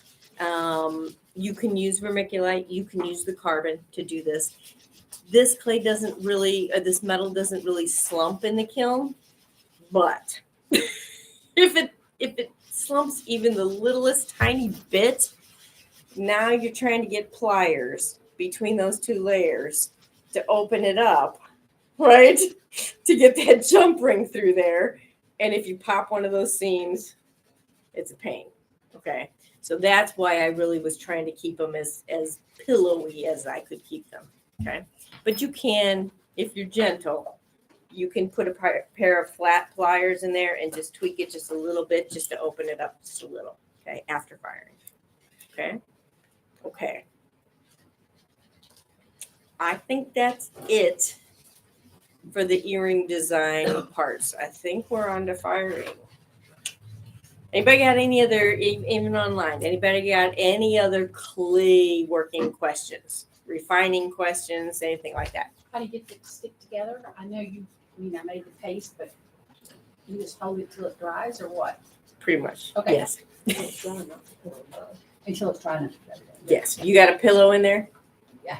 Okay. I hope. That's time to check. Deb's like, what am I doing it? For those of you online, we have Deb Mauser in the house. Yay! We got a fabricator that we're trying to push clay on. She's like, oh my God, what am I doing? I remember, I've seen so many metalsmiths now, the first time that they do it, it is just so much fun to see a metalsmith the first time they work with metal clay. It's awesome.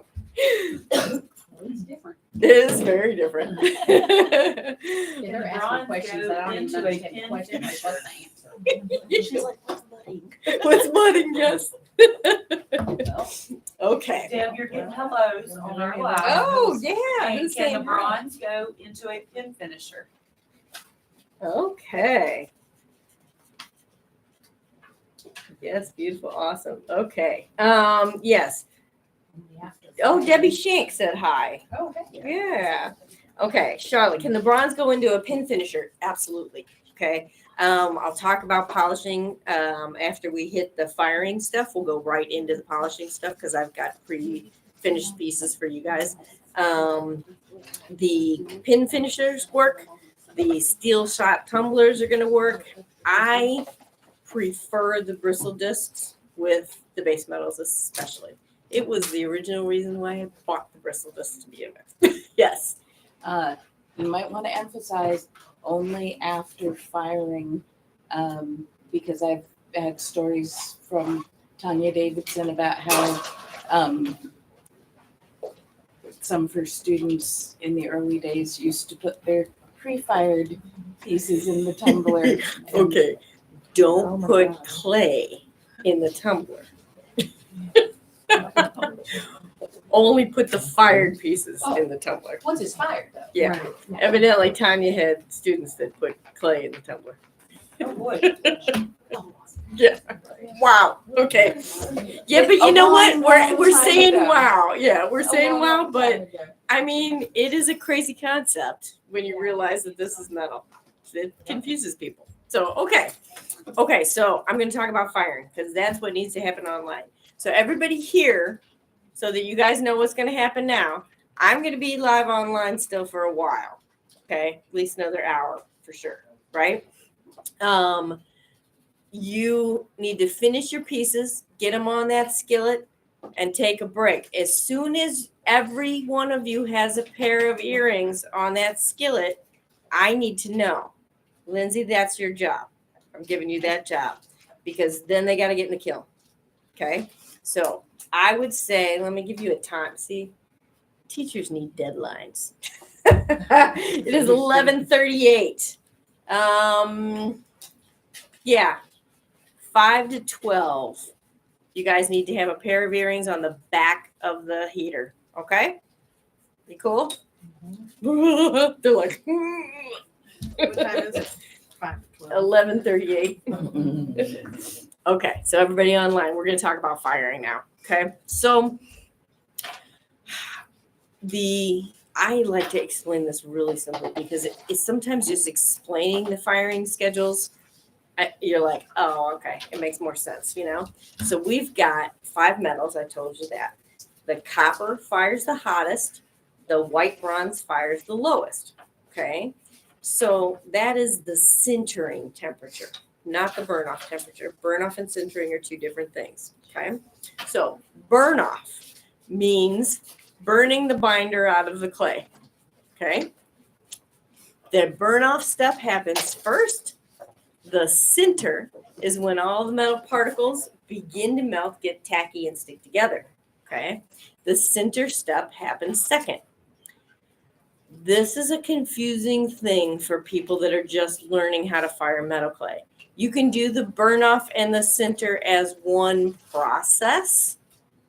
It's technically two things happening, okay? But you can do it like one process, or you can do it as two processes, okay?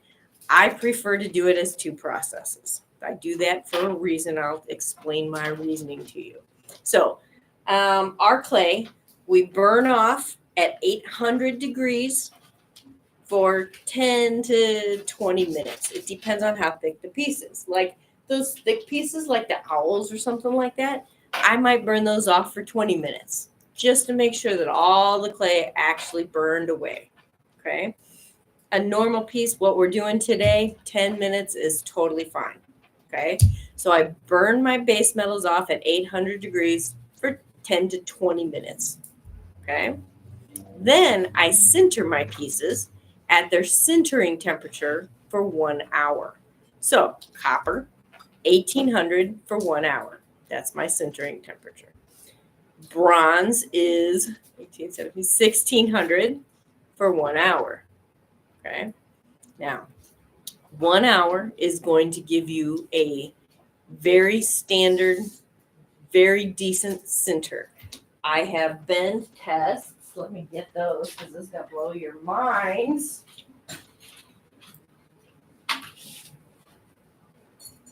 Okay, are you ready for this? This doesn't happen in base metal. Ooh, I need to come down so I can show you better. Okay, see these? These are bent around my Weber mandrels. Okay, all different. I don't know what they even are anymore. Some of them are red bronze, some of them are bronze. I'll talk about the white bronze in a second, so don't freak out. But that's bent around a 5 millimeter mandrel. That's bent around a 3 millimeter mandrel.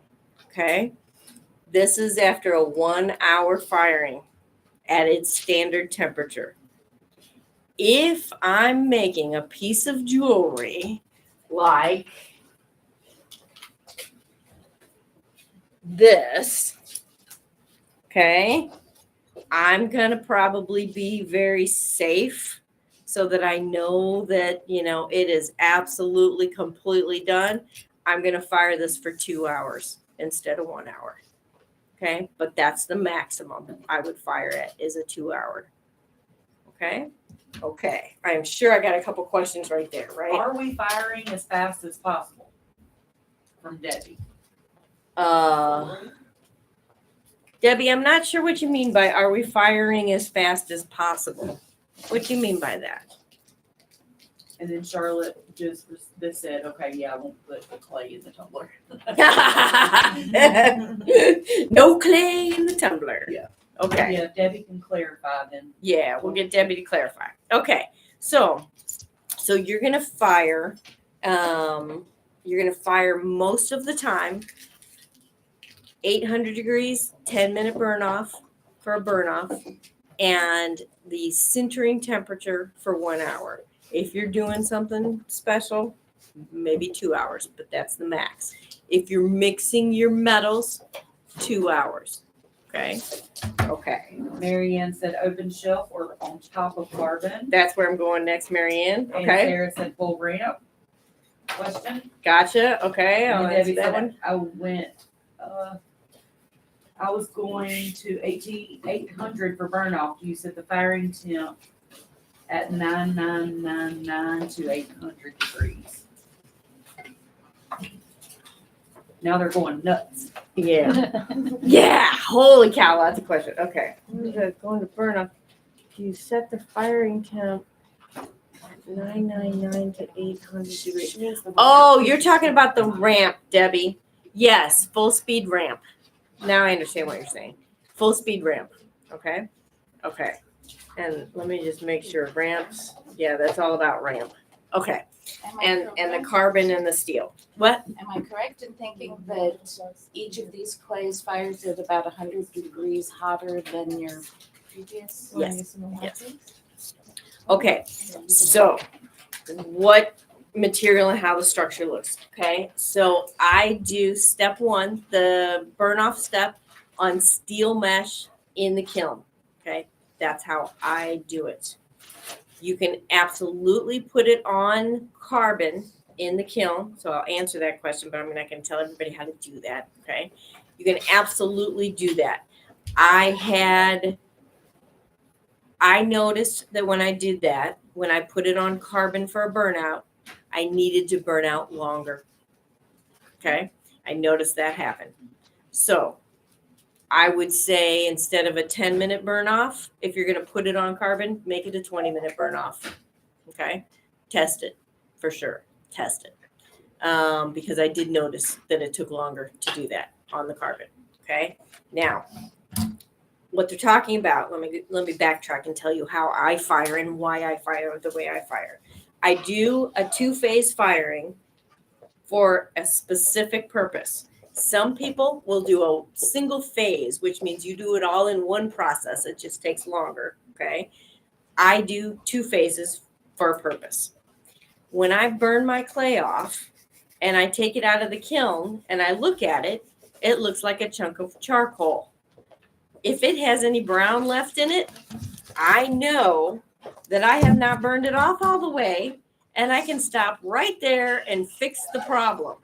I can just pop it back in the kiln and let it burn off some more, and that will fix my problem. Okay? If you use a single phase firing, you have put it in the carbon. You're doing a long sinter process, okay, so that it burns and goes in there, right? When it comes out of the kiln, if it didn't work, you don't know if it was a burn off problem or a sinter problem. You don't know. That's why I do a 2-phase firing, okay? I take it out of the kiln after the burn off and I look at it, and if it looks like a chunk of charcoal, I'm good to go on to the next step. If it doesn't, I just burn it off a little more, right? Okay, so that to me is an important reason for doing a 2-phase. That allows me to know that the burn off worked. Okay. Helen is asking what you mean by steel mesh. Steel mesh. That's what I was about to do. Okay. So this is stainless steel mesh.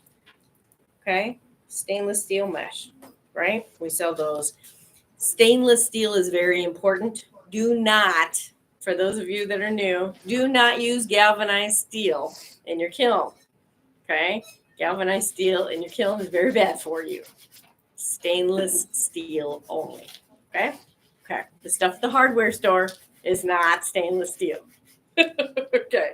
So I put my pieces on here, and actually that's kind of what I'm going to do. I won't use the one that I had, but I put my pieces on there just like that. I put that in my kiln, 800 degrees for 10 minutes. When I take it out, they look like little chunks of charcoal. If they're brown, put it back in for another 10 minutes. Means they just didn't burn off all the way. Okay? Okay. Then, yes. Go ahead. Okay. Then I'm going to take them out of the kiln, and I'm going to put them in a stainless steel container with carbon. So I need to somehow show you how to do that without making a mess. And are you going to allow your pieces to cool all the way off before the second phase? Okay. Good question. Okay. So That's from Helen. this is a stainless steel container. Okay. I'm going to put activated coconut carbon. The carbon that we sell is activated coconut carbon. Do not use activated carbon. Use activated coconut carbon. Okay. Because activated carbon will work with copper, but not with the bronzes. So use activated coconut carbon. That works with both of them. Okay. I'm going to put an inch of activated coconut carbon at the bottom. And then I'm going to layer my pieces on top of it. I'm going to put them about a half an inch apart at least. Okay. You want carbon surrounding every piece that's in the carbon. Okay.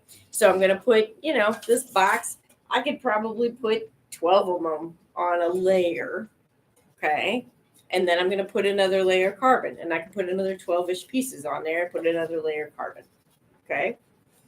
I'm going to fill. Now, everybody gives you a million different things, right? Again, this is what I do. Okay. I'm going to fill this box all the way with carbon, even if I fire one piece. Okay. Why? And then I'm going to put a lid on it. Okay. Less air. Bingo. She's over here. She's like, why? And she went, oh, less air. Okay. We don't want oxygen. That's why we're using the carbon, right? So as much oxygen as I can keep away, I'm going to try to keep away. So I'm going to fill this whole box up, put my piece in there, and keep the carbon. Here's a word for you. Carbon adsorbs oxygen. Adsorb. ADSORB. Everybody thinks we say it wrong. That's why I like telling everybody. Keeps it away. Right. Instead of absorb. Carbon pushes the oxygen away. Okay. So I'm going to fill this whole box up with carbon. I'm going to put a lid on it too, just for the hell of it, even though it's not going to be airtight, right? And I'm going to fire it that way.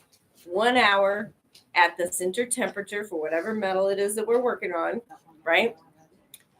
Full ramp for all of these. So there was the answer to the questions you guys were talking about.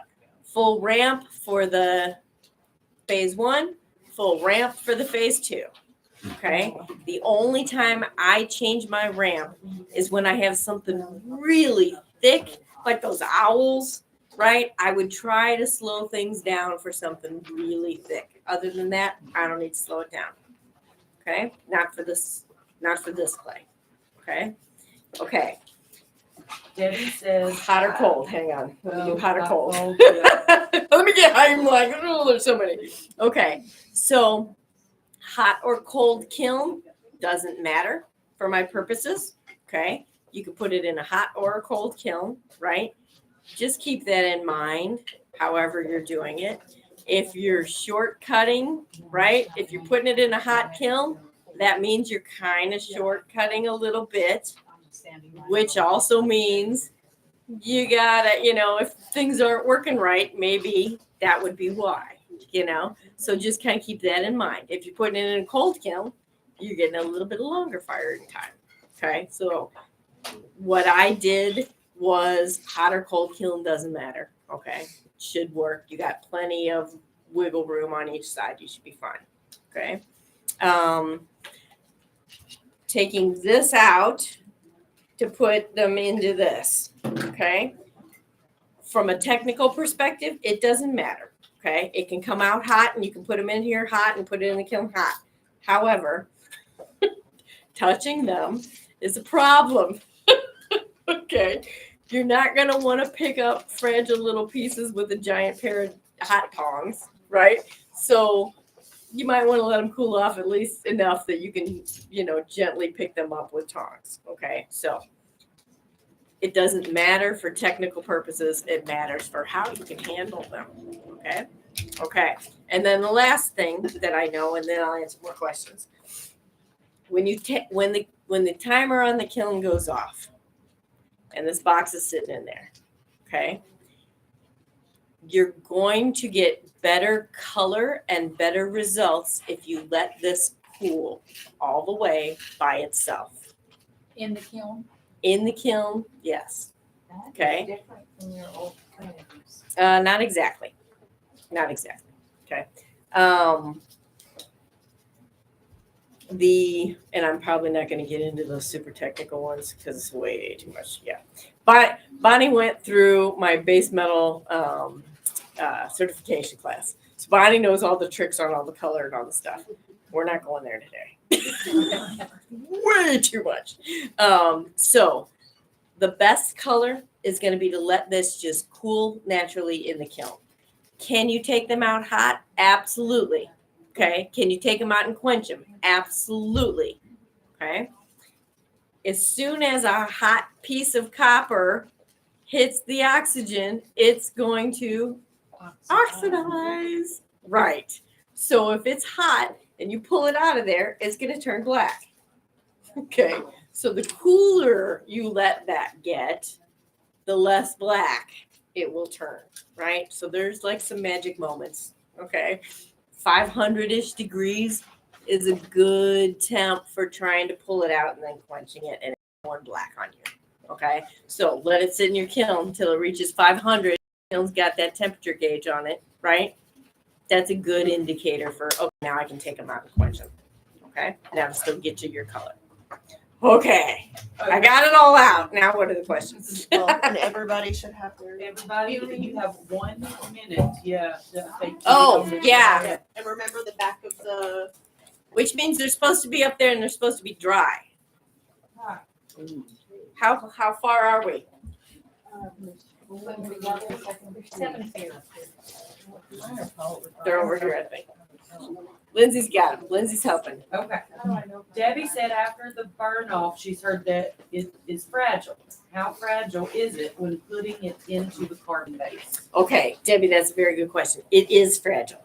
I don't push them into the carbon. I'll pour my carbon. I will gently pick up a piece and lay it on my carbon and then pour my carbon over it. Okay. I learned a lesson too. This is a crazy, crazy lesson. Base metal firers. Crazy lesson here. Are you ready? Your box. If you use a lid, right? If you fill this with carbon and you push a lid onto it, you just cracked all those pieces. What? Ask me how long it took me to figure that out. I was like, how are these pieces cracking? Yeah. So don't squish the lid on, okay? Just lay the lid on top, right? They're delicate, okay? You were could, pushing down the charcoal. yeah. Okay. And that compression, I was just cracking those pieces before I fired them without even knowing. I thought they were cracking during firing. I'm like, what is wrong? So yeah, so don't do that. They're delicate. They're quite delicate. Okay. So, you had, if you've made this, you understand how delicate this was to hold, right? Because of that pillow. When you hold it, you could just, right? Those black pieces, when they come out, are that delicate. Okay. So you're going to very gently lift them and put them on top of your carbon and then pour the carbon on top of them. Okay. So when you've got. Hang on, we got a bunch of online questions. Yes. Do you use a dehydrator to dry the new clay? If so, what tip and time? Okay. Or any heat? Any heat. Okay. So dehydrator, yes. I always have the dehydrator up at 150. Always. Okay. Our clays, all of our clays have oils in them. All of our clays. So I like to try to get that oil as dry as it can possibly be. Okay. So on the dehydrator, it's going to be up at 150. And I'd say a half hour in the dehydrator for kind of a normal piece maybe should be fine. Okay. And then Joanna just has comments that the patinas are gorgeous. Oh, That you get with the clay. thank you. Yeah, I'm loving the patinas. I got a ton more pieces to show you guys too. And I think we're caught up on our. Oh, we're caught up on the online Yes. questions. Okay, Raquel, you had a question. She doesn't remember what the question was. Okay. Okay. So then, are you guys within a minute? You need to be within a minute because they got to be dry. I have paste. Use my paste. Yes. So Got a good we're question. using these little premium pads. Yes. Because it's still delicate, so Yes. you would never use a file. Ah, that's a good question. And you guys online, a lot of you will relate to this. So you can absolutely use metal files on metal clay. You can. You do need to be more delicate. Okay. There are times where you want one, right? Like really getting into a tiny little nook for perfection. You're gonna want something like that, right? The thing I always noticed was I have a harder time cleaning those out. Okay. So I get a lot more metal residue that just goes in and then it feels flat. The file feels flat, right? It's not, it's just got clay stuck in it, you know? With these, it was easier for me to just like rub two together and 99% of it comes out of there and you're good to go. That's why I used a more disposable type of sander when I sand.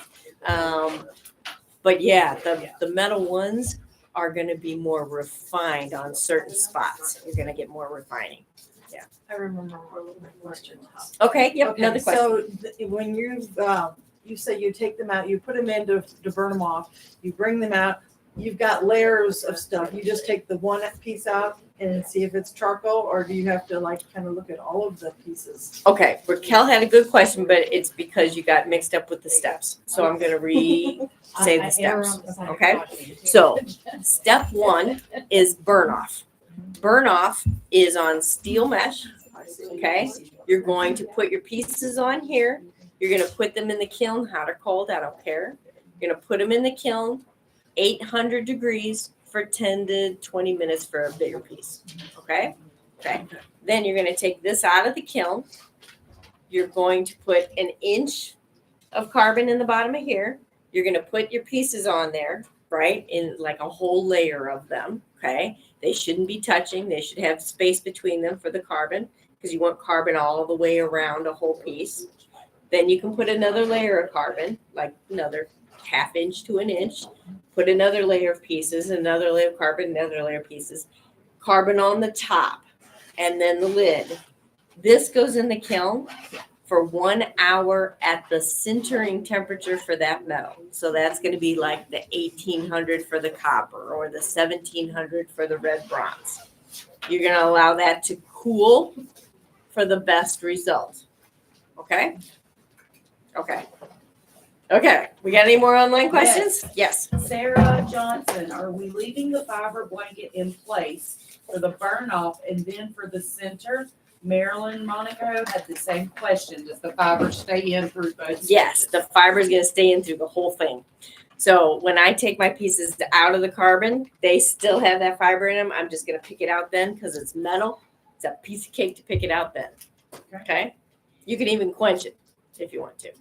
And the fiber blanket's not going to pop them open during. No, I I've had don't that know happen what. with Yeah, other shapes. the question was the fiber blanket won't pop this open or anything. It won't. I don't know why. Because you would think as this shrinks, right, that it might split those seams. As long as you know when you were putting that little pillow thingy together, it wasn't like you were packing that in there. I think that's the key, is that we don't have them packed so tightly that it won't stay together. Exactly. It's going to squish it a little bit as it shrinks. Okay. Okay. Like in The the, second one done, and then Okay. We need drying time. Who's this? Who's waiting? Cindy. Cindy. Okay. Yeah, sorry. I'm like, you got 5 minutes. She got it first and done good. I said, is that same thing? Okay. Everybody else is up there now, right? Well, Bonnie, mine. up there. Yep. Bonnie? Yep. Got it dry. Okay, was the bronze cup you I'm showed such a tough teacher. formed before or after firing? The bronze cup. Okay, so let me make sure that I have all of the firing. Yes. Right? Are there any other firing questions? That's a lot. Can't do it with a torch. Oh, the torch firing. There's the It's a yes or question. no. That was a good question, though. I have to talk about that. And I forgot. Okay. Again, some of you know me. And you know what I'm gonna say. Okay. I'm gonna say don't fire this with a torch. Is it torch fireable? Yeah, base metal is torch fireable. Okay. Is it easy? Oh no, it's not. Is it good results? Oh no, it is not. Okay. So can you do it? Yes. If you want to test and play and try, do it on the copper, the red bronze, and the bronze. Don't try the light bronze and the white bronze. The higher the tin is, the harder it is to do. Okay. You need a bushy flame, very bushy flame. You need to keep the oxygen off of it. There's the magic right there. If you want to understand why it's hard, You're trying to keep the oxygen off the piece. The bushy flame, the fire, eats oxygen, right? So, exactly. So you are trying with a torch to control the oxygen environment around that little piece of metal that you're heating up. Okay? If you take the flame off of it, it's going to oxidize, right? So you keep the flame on it all the way to the quench bowl. That's how you do it. What happens if it oxidizes? You just clean it. Yeah, we're talking like a millimeter of oxide. Mhm. Yeah. Okay. Mm-hmm. What happens, I don't know if you've ever tried this, what happens if you put your piece inside of a little bit of that carbon fiber and heat the whole thing up? Yes, there are some tricks to torch firing with carbon. Okay. You can also open shelf fire without putting it in here in a kiln. Okay. There's some crazy tricks to firing base metals. This that I just told you is the pretty metal result. You want a pretty piece? This is how you get it. Okay. You want to play and just, not do a lot of tools and see what happens and kind of get a rough looking piece. You can get a rough looking piece of metal. Absolutely. Organic. It's very organic. It's the artist. What we should call it, the artist like Trump word, right? It's organic. It's kind of like glue. So, yes, you can torch fire these. I will answer the next question coming too. It is easier to torch fire than our last ones. Okay. And the last question, it does not say torch fireable on the package. The reason being, it is a difficult thing to do.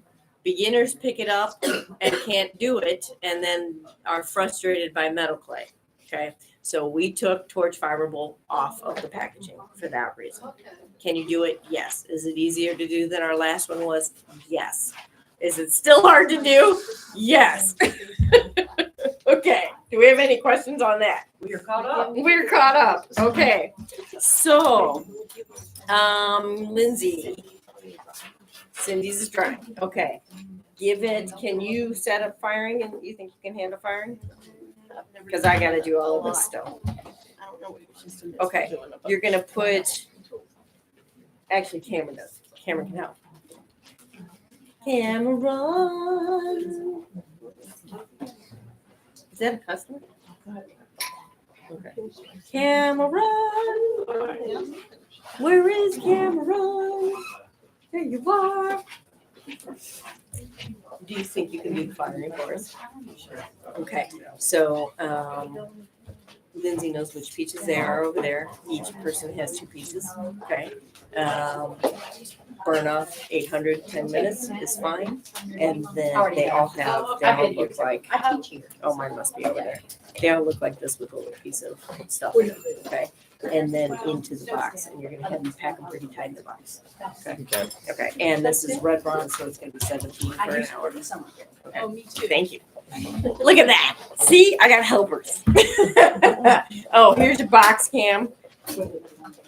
You don't need this right away, but there's your box. Oh, do you see how I got those 2 stacked? That's how you double stack. Okay.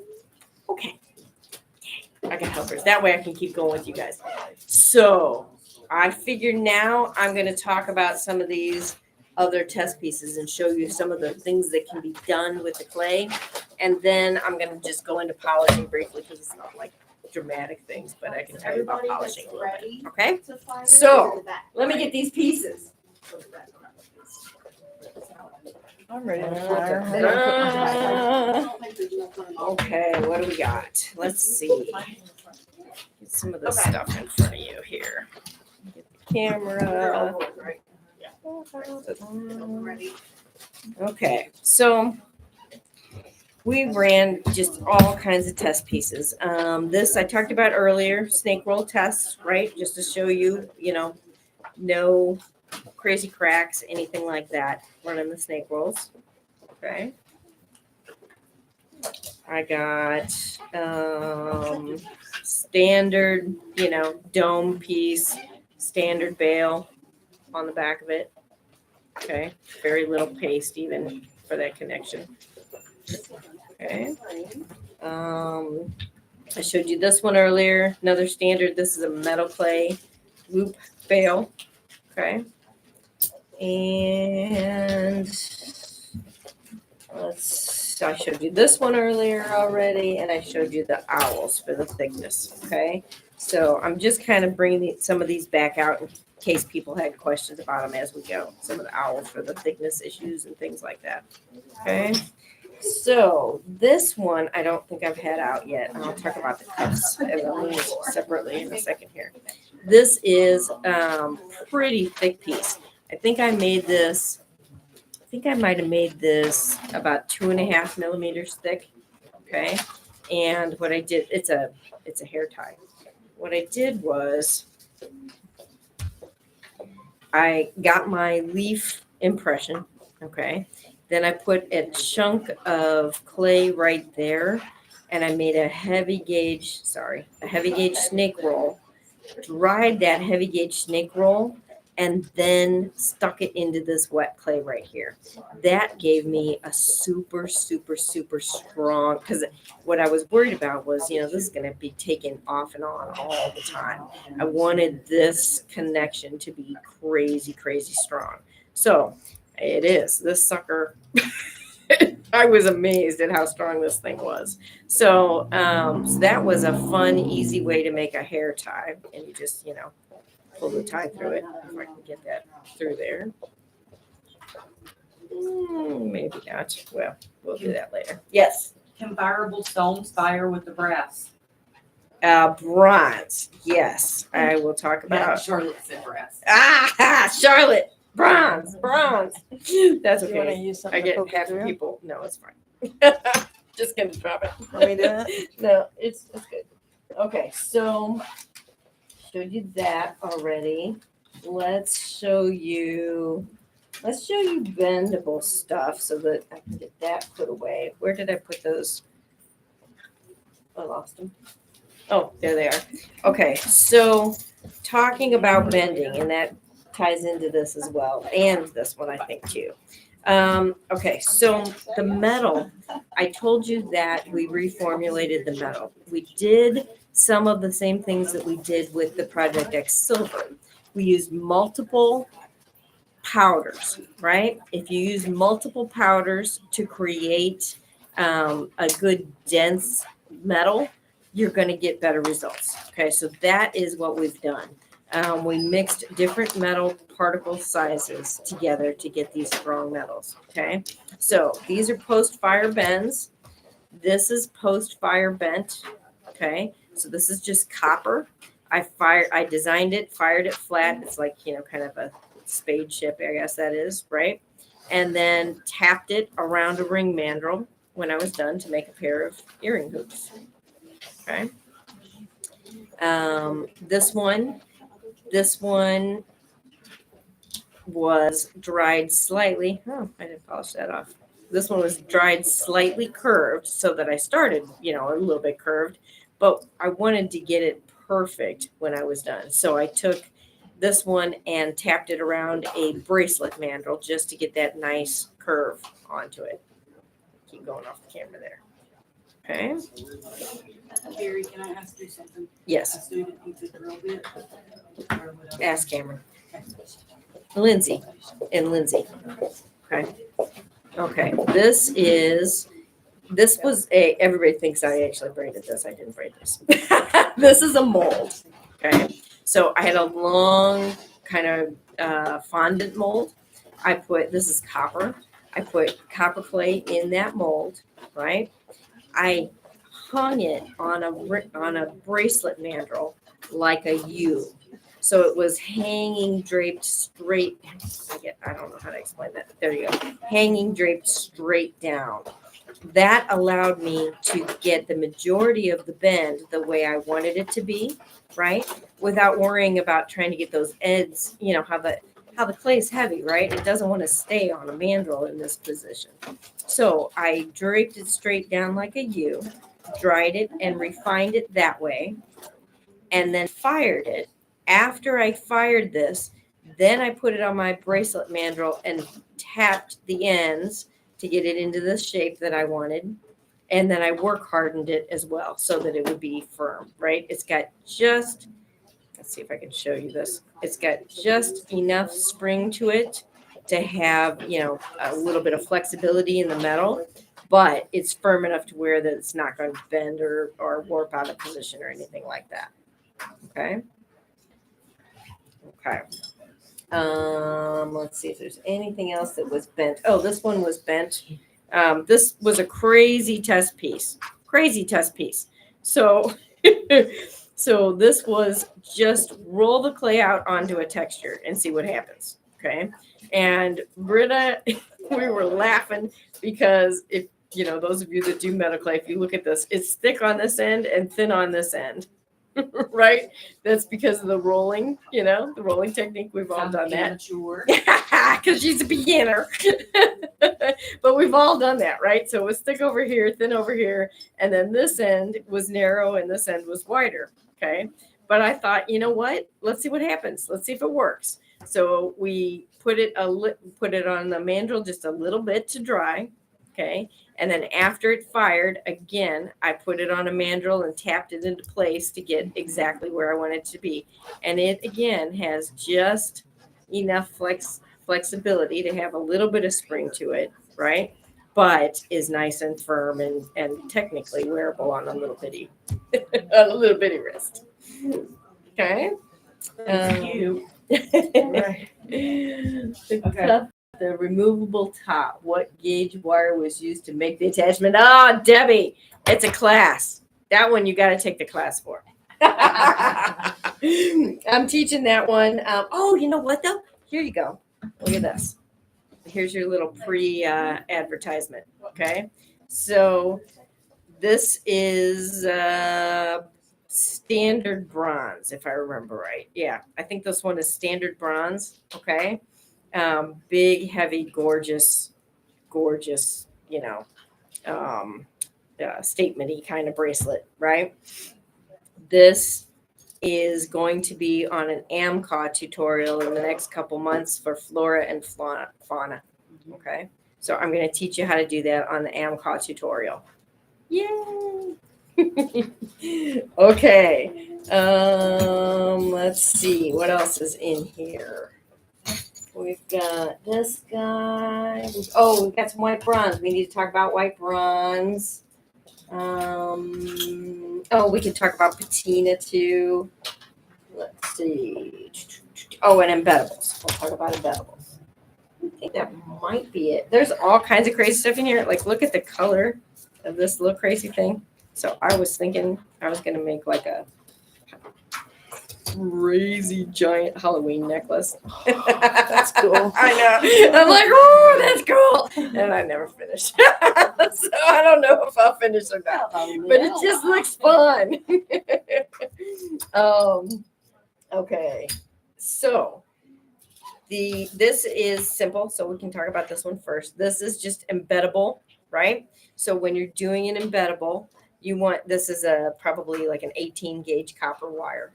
Okay, I created a texture that I made 2 texture pieces and basically sandwiched them onto this wire. Okay, worked great. No issues with that at all. Where the thing that you want to watch with that is difficult to do when you're talking about a high shrink clay, because this isn't going to shrink at all. This is going to shrink some. Right? The more dramatic that shrink would be, the bigger the problems you would have with the connections. Okay? So, very doable though. Very doable with this. This is a project that I was working on that was a little more organic, a little more fun.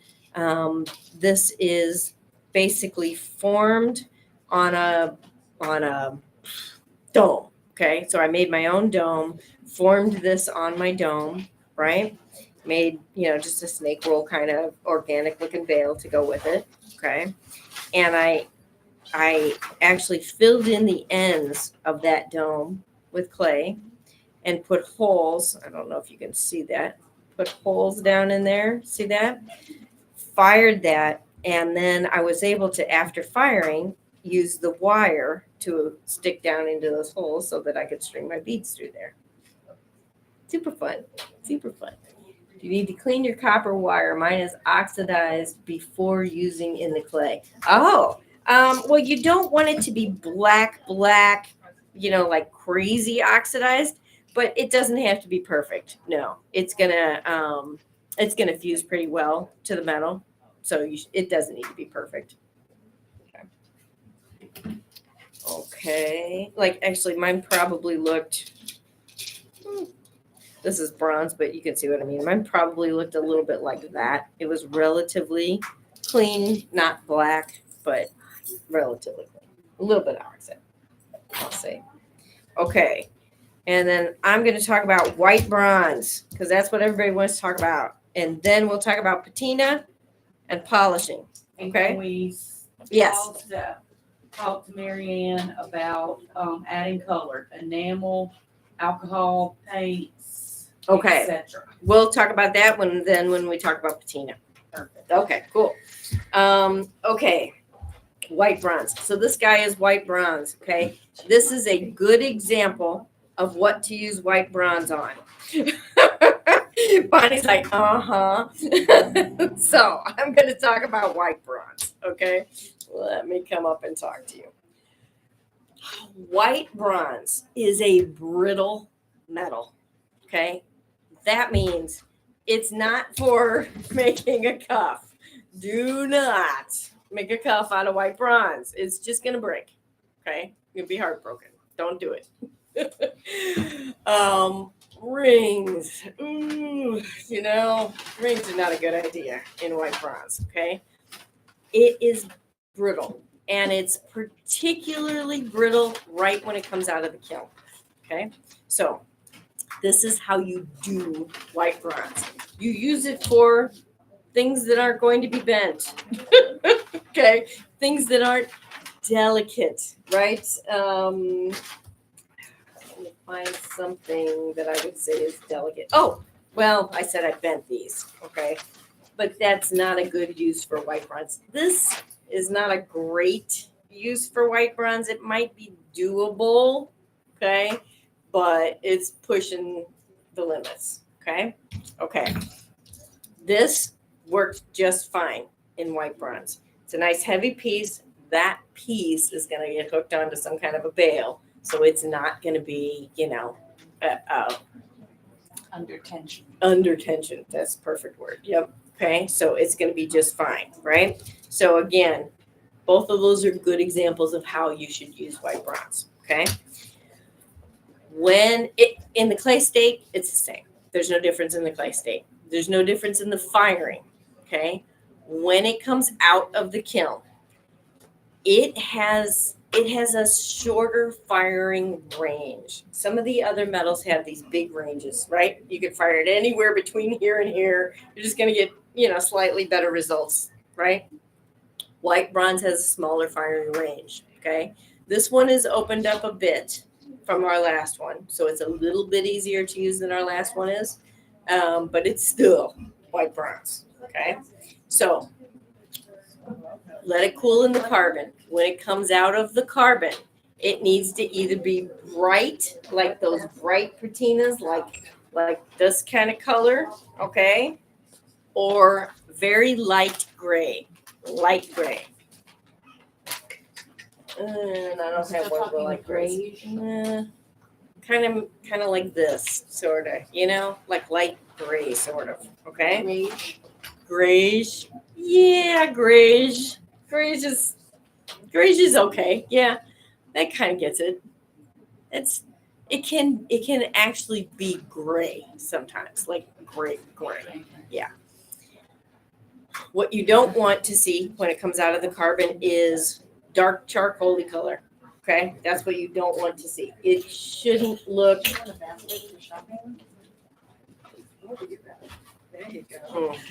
It shouldn't look like that. Okay, it should be brighter than that. If it's not, your temperature is too low. Okay, here's where it gets tricky. You don't want to test the same piece that you tested, okay? Because firing it a second time doesn't just fix the problem. Okay, you need to test a new piece. Bump it up 10 degrees. See what happens. Bump it up 10 degrees more if it didn't work. See what happens. You should get bright colors, okay? If your white bronze is not a bright color, it's not done, okay? And it takes testing to figure out what it needs to be, okay? So that's number one, test your white bronze. Number two, when it comes out, you know, people will take a tool or something, go, ding, ding, ding, is it metal? Oh, yeah, it's metal. Don't do that. Okay. You could actually break it. It will break. It does not feel like metal yet. Okay. That's what messes with everybody. They think I'm crazy. They're like, well, it's supposed to be metal. No. It is white bronze. It is this brittle, crazy, just compilation of tin. Okay. So it is more like a very low fired ceramic. It's like in bisqueware state. That's what it's like when it comes out of the kiln. Okay. So to get it to a point that you can use it like something like this, you're going to polish it. And when you polish it, it kind of surface hardens the white bronze and makes it usable. Okay. So that particularly, I only do one way. I use the bristle discs. I use all 6 grits of those bristle discs on it, and that will bring it up to a nice, shiny, silvery color. Okay. If you put it in a tumbler, it's going to look like pewter. It's also very cool, but it's going to look like pewter, not silver. I've gotten it to look silvery by running it through a tumbler with citric acid. Ah, okay. So Bonnie said she got it to look kind of silvery by putting in a tumbler with citric acid. So that could also work. Okay. Totally out of the blue question Yes. from Helen. Yes. Can you store greenware pieces in rice, which is how I store my silver? Yes, you can store your greenware in rice, no problem. Yep. Okay. One more tip on the white bronze. White bronze is still copper. Okay. It is mostly copper. To get it to look this color, we're trying to polish up that tin that's kind of up on the surface of it, right? That's what gets it to look this color. So when you brush it underwater first, brush it with a steel brush instead of a brass brush. You want it to be silver, not yellow. If you brush it with a brass brush, you're transferring that yellow onto the surface of it. Okay?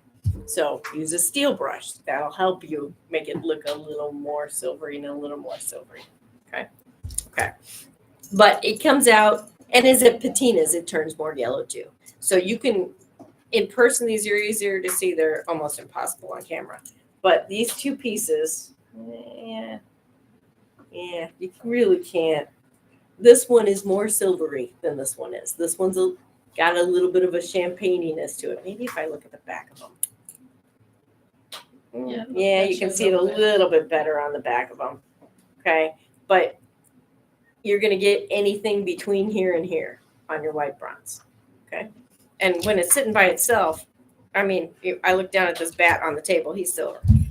You know, when you put him next to another piece of bronze, he's like, oh, it's kind of gold. You know, so it's just a fun way to do a piece, but you need to know what it's good for. Okay. Okay. That's the samples. Now on to patina. If we're on to patina, and then we talk about polishing, and then we're done. Okay. You guys can hang out. You don't have to hang out. You can go to lunch. You can do whatever you want to do. Okay. Camera could get food out if you want, but it's snacky food. So you do need to take lunch eventually. So, okay. We're going to talk about patina. Yay. Okay. So I still have activated carbon. Yes. Okay. Totally out of the question. Okay. So I gave you this little piece just as a visual sample. Okay. You can get amazing kiln patinas with clay. There are a lot of tricks to doing it. There's some really cool stuff that I've heard people do that I'm like, wow, I would love to do that, but I never get around to it.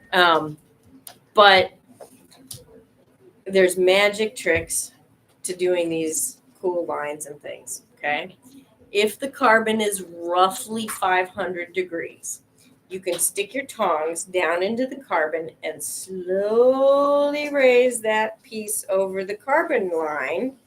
And as the oxygen hits it, you create oxygen oxide lines. Okay, now every piece is going to be different, right? You don't know what's going to happen. This one's going to be beautiful. That one's going to be ugly. Okay. Deb said something earlier about earrings. I'm like, yeah. You're just going to put those exactly in the same place on your sheet if you want them to be the same color. And don't take them out till they're cold. Okay. But this is a lot of fun doing stuff like this because it's almost that raccoon kind of, ooh, you don't know what's going to happen, right? The next question that everybody asks, how do you keep these colors? You don't. Sorry, you don't. Okay. You can keep them for a little while, but it's not staying. What if you paint them with something like a varnish or something? That is varnished. Actually, it's lacquered. Lacquered, Still won't stay. Yeah. It'll go a little longer, but it won't stay. Okay. This owl, this guy, you can see he's got all kinds of colors on the bottom of him, right? These guys, this is a purple and a blue, okay? The front, and that's what's funny, is the front is kind of brown green, the back is like purple blue, right? This one's got like all the colors all on one side, purple, yellow, blue, green, okay? Oh, look at that reddish purpley blueness on the back, right? You can get, and here you go. Here's teal with orange, more teal with orange, okay, purple, all these crazy colors. That's the Kiln patina.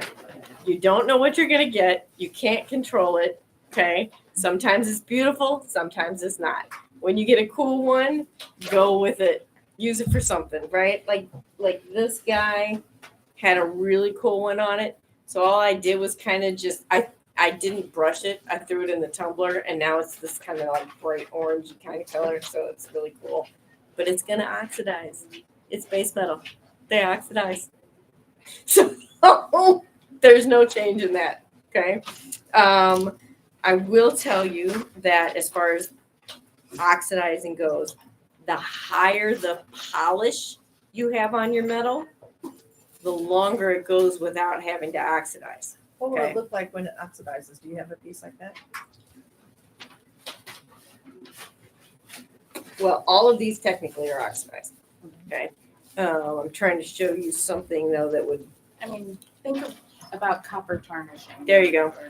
Like green. See that? Uh-huh. Okay, right? This one has more oxide on it than this one. Okay, it is natural. It depends where you are. You've learned this lesson. Wear it to the beach. You want to make a piece of jewelry go crazy? Wear it to the beach Or in the pool. or in the chlorine pool, Mhm. right? You never know what they're going to do. They can do all kinds of crazy things. I've had sterling silver turn gray, like nasty, Yeah. pewter Instantly. gray. Yeah.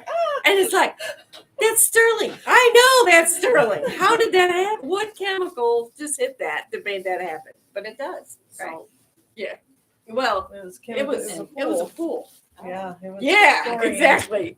It was something in the chlorine. They Can had you something. flame color the copper with a Yes, board? absolutely. You can flame color it. And I thought I had one. If you saw the cover of the June metal clay today, that was flame colored. Yeah. I don't have one. I thought I had one, but I don't have one. Not my earrings that I picked out, right? No. The one- Britta's taking Shopping for the jewelry samples. off of the samples. Those are cute. I like I those want too. this.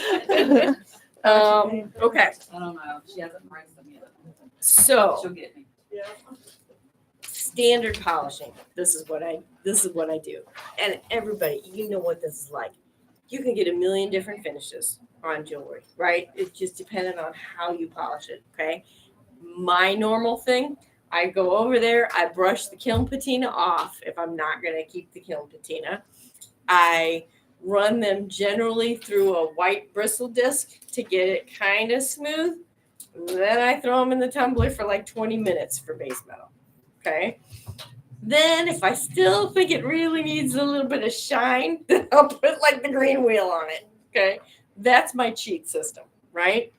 I could do all tumbler and leave it kind of at that level, or I could go through my 6 grits on my bristle discs. The 6 grits on the bristle discs are going to give you the best polish. This was 6 grits on the bristle discs. That is hard to say. I think this definitely would have been, because I was looking for a high polish on this, on this big flat piece of clay right there, right?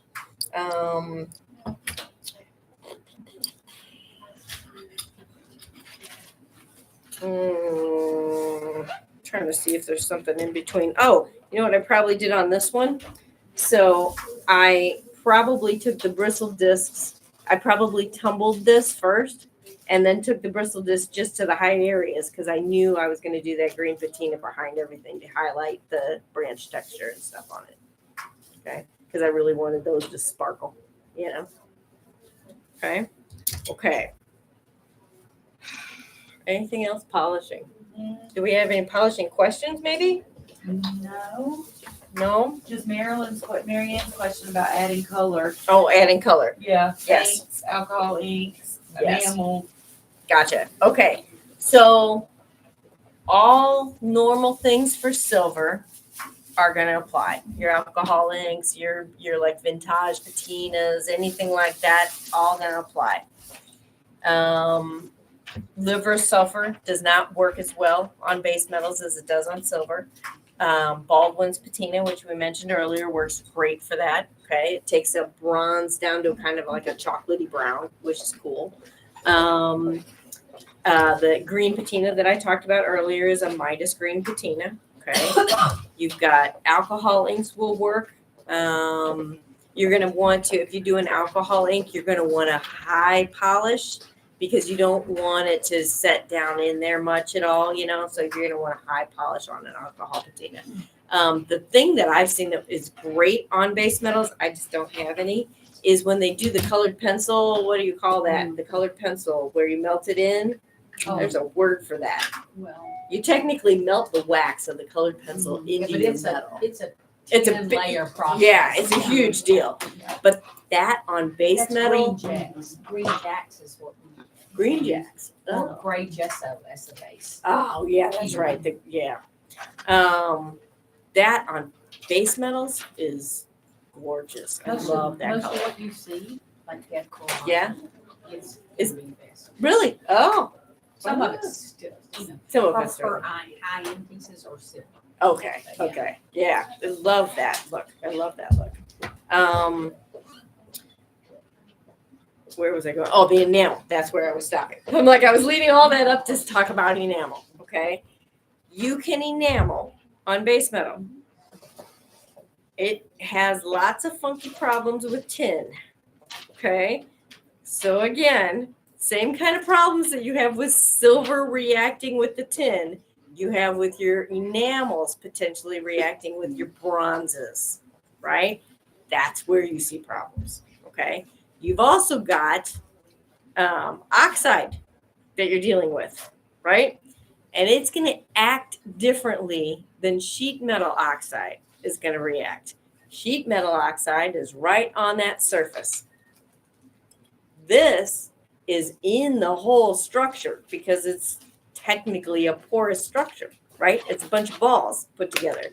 So the oxide is deeper. It's deeper in the piece. Okay. So it's going to act very different when you enamel one of the base metal place. That was hard to say.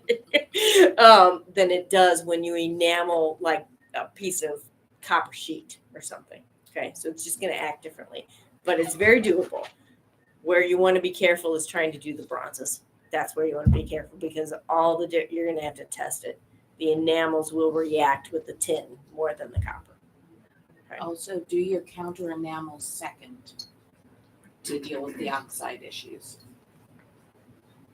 Don't you do that on the standard? It's flexible with sheet. Okay. Some people do their Okay. counter We're first not so gonna- they can. I'm like, Yeah, okay. I'm like, we're not gonna go there. I'm like, I don't want to get too deep into enamel. That's a whole nother lunch day. How about we do enamel clay? I'm exaggerating now. Okay, so that was patina and polish. So let's take questions online about patina and polish. Okay. I still got a whole classroom paying attention to me, which I can't believe. They're supposed to be eating. What? I'm eating They're it. just hanging out. Okay, what kind of questions do we have? Can you flame color the copper? Yes, absolutely. You can flame color the copper. Again, Marianne, when you flame color on metal clay, you're going to want a super high finish on it. So polish it up as high as you can polish it up and then flame color it. Okay. Somebody will give me something. Okay. Can I add? Britta, get camera. Okay, do you need to clean your copper wire? Mine's oxidized. We did that. What else do you guys want to do? If you guys don't have anything else online, any questions for me? I'll do a raffle. If you don't have any more questions for me. You got any more questions for me? You got me. You got me. You can ask me any crazy technical question you want. Everybody's like, this is too much already. Okay. If they're not going to ask us crazy technical questions, I guess we figure out how to do this raffle. Is that good? Okay. So let me show them what they get. Let me show you what you get. Ooh. A Stephanie Chavez, longest working time in the industry. T-shirt. Project X T-shirt. Woo! Okay. So I know Britta was going to help me figure out how to do this. We're going to basically have you guys guess a number. Okay, is what's going to happen here.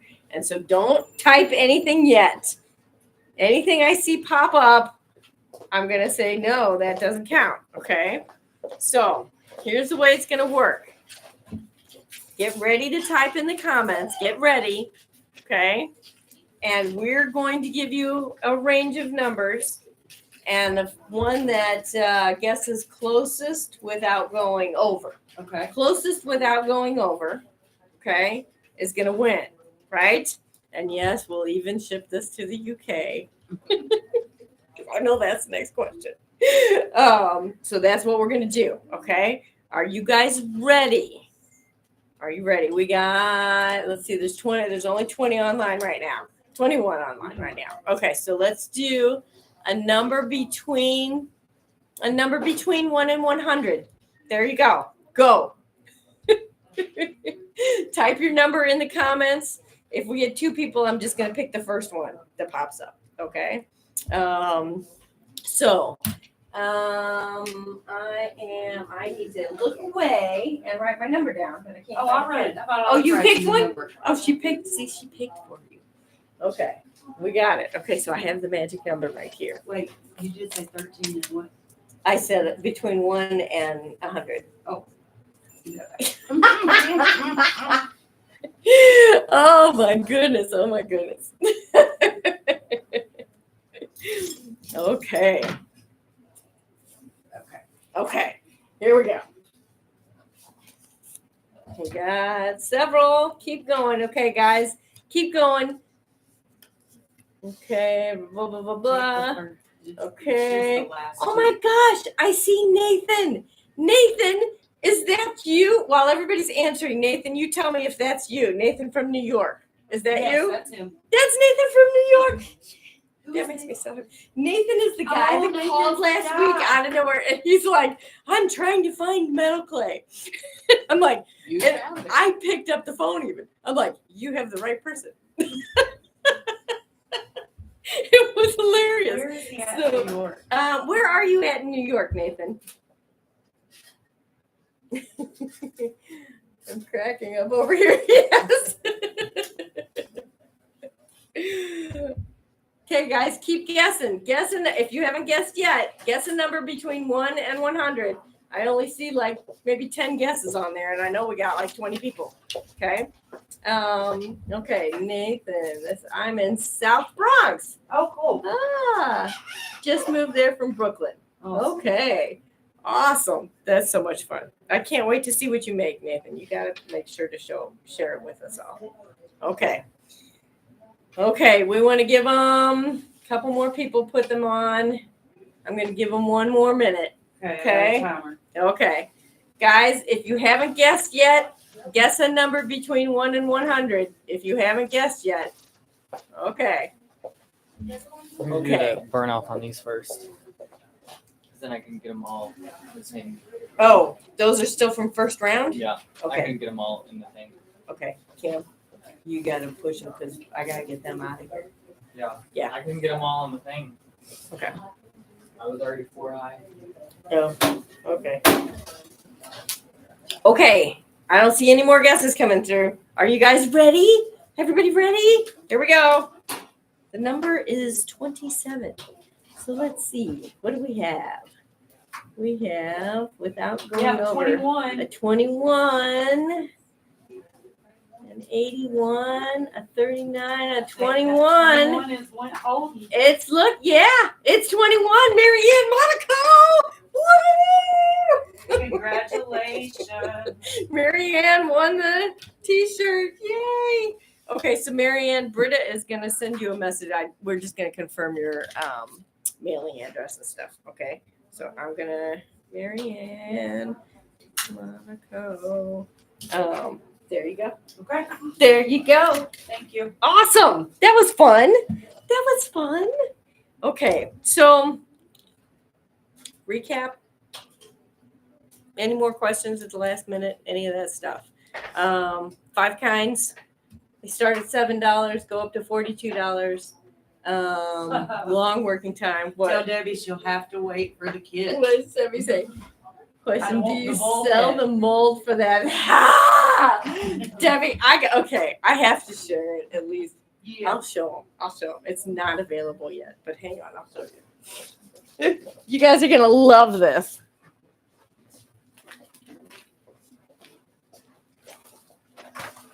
Okay, so that bullhead that you're mentioning, this little guy, that little guy, right? So you guys have heard me talking about the whole Hobby Lobby thingamajob, right? And I told you they were gonna have kits, and they're like project kits, so that anybody can just take the kit off the shelf and go home and make a piece. Okay, that's where the bullhead came from. So this is what's going to be in Hobby Lobby next year. There's 2 different ones, but this is the cowboy chic kit. The stones. That's a good question. I gotta go back to the stones. Debbie said sold. Sold. Look at this mat in here. It's so cute. It's so cute. Isn't that adorable? And so it's built so you could like put gemstones in there and you can hang. What is their picture? Oh, some of them have beads hanging from them and stuff, right? But I actually did. Stephanie has all my pieces, but I actually did a cow head like this that had beads hanging from each horn. It was like totally cool looking. Debbie said that she liked it because it could also be male with the Yeah, hat and the you're right. bowls If and you the take, boots. yeah, exactly. If you do it the right way, it can be a male piece. And like the star is, just a super simple Texas-y kind of feel. You can dress it up, you can dress it down. It's nice and easy. Yeah. So those are, Hobby Lobby was like, oh my Nathan God, loves we them. got to do that. Nathan loves them. Nathan, you love them too. Thank you. Yeah, these are really cool. So we're working, that's what we're working on in the background. And we deliver in January and they'll be in every Hobby Lobby store in March. It's gonna be crazy. Crazy. Okay. What was that question that I missed? Just the fireplace. Fire and place stones. Yes, no problem on fire and place stones. And in fact, you can even do glass. Okay. So I'll talk about that a little bit. It's your temps that you want to watch, right? So your red bronze and your copper are going to be kind of at the max. I know there are some stones out there that'll take those temperatures, but they're very few. Okay. So you're going to really primarily stick with your white, light, and copper as your metals to put CZs or high fire stones into.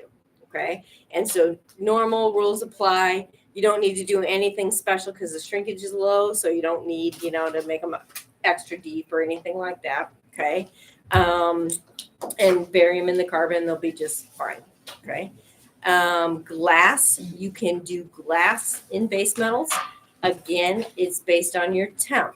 If you're going to slump your glass all the way, you can do a higher metal. If you're going to just make your glass a little bit tacky, you're going to stick with kind of the white bronze. The white bronze works great for the glass. Okay. There is an old tutorial out there. I think it might be on our website under the Learning Center on how to do glass in base metals because you have the complication of the carbon, right? So you got to protect your piece. So there's a thing on how to do all that. Okay. And we sell a fine steel mesh for building boxes over that to keep the carbon out of your piece. Okay. Because you don't want the carbon to get in the glass. That's the thing. Okay. So that's a whole thing, but there's information out there on how to do that too. Okay. Okay. I think that might be it. Oh, shoot. I didn't show them how to put their earrings together. This is really easy. It'll take 2 seconds. Let me show you how to put the earrings together. Okay. Come down here. Got stuff everywhere. Okay. So you've got 2 earrings, 2 large loops, 4 small loops. I don't know why I have. Oh, there we go. 4 small loops and 2 ear wires. Okay. Okay. I'm going to use flat nose pliers. Okay. Oh, do we have it? No. We're almost out of all of our pliers. Yeah. We sold a boatload of pliers yesterday. Yeah. Britta gets a big heart. We sold almost all of our rubbers yesterday. It was crazy. But if there are some on our website that are left that you still need, we're doing free mini rubbers with them this weekend only. Okay. And you don't need to do anything. Just order the rubbers, pliers, and you get the free set of 4 mini rubbers pliers with them. Okay. So here you go. To open up the big jump ring, I have the seam of the ring right here. Okay. I can barely see it, but it's right there. And I'm going to go horizontal there and vertical there. And I'm just going to twist this straight up. Okay. Now my ring is open, right? I'm going to put that right through there. And this is where you can see it was really important to make sure that the top of your metal clay piece was narrow. Okay. And I'm just going to twist that, close that back up. Just like that. Okay. And I'm going to move that one around and put the seam on the inside because this one doesn't look like it's going to, move a lot because it's pretty tight. If it moves a lot, it wouldn't matter if you put the seam on the inside or the outside because it's going to move all on its own. This one is not very, there we go. Well, maybe if I go the other direction. You can see the damage to these rings over the last couple of days playing with the samples. There we go. Okay. So that's the first step. Next step is the small rings. Come on. I'm going to open it up the same way. I'm going to put one small ring on it, and I'm going to put it on here like that. Okay, close that up. And now I've got two small rings on my large ring. I'm going to open up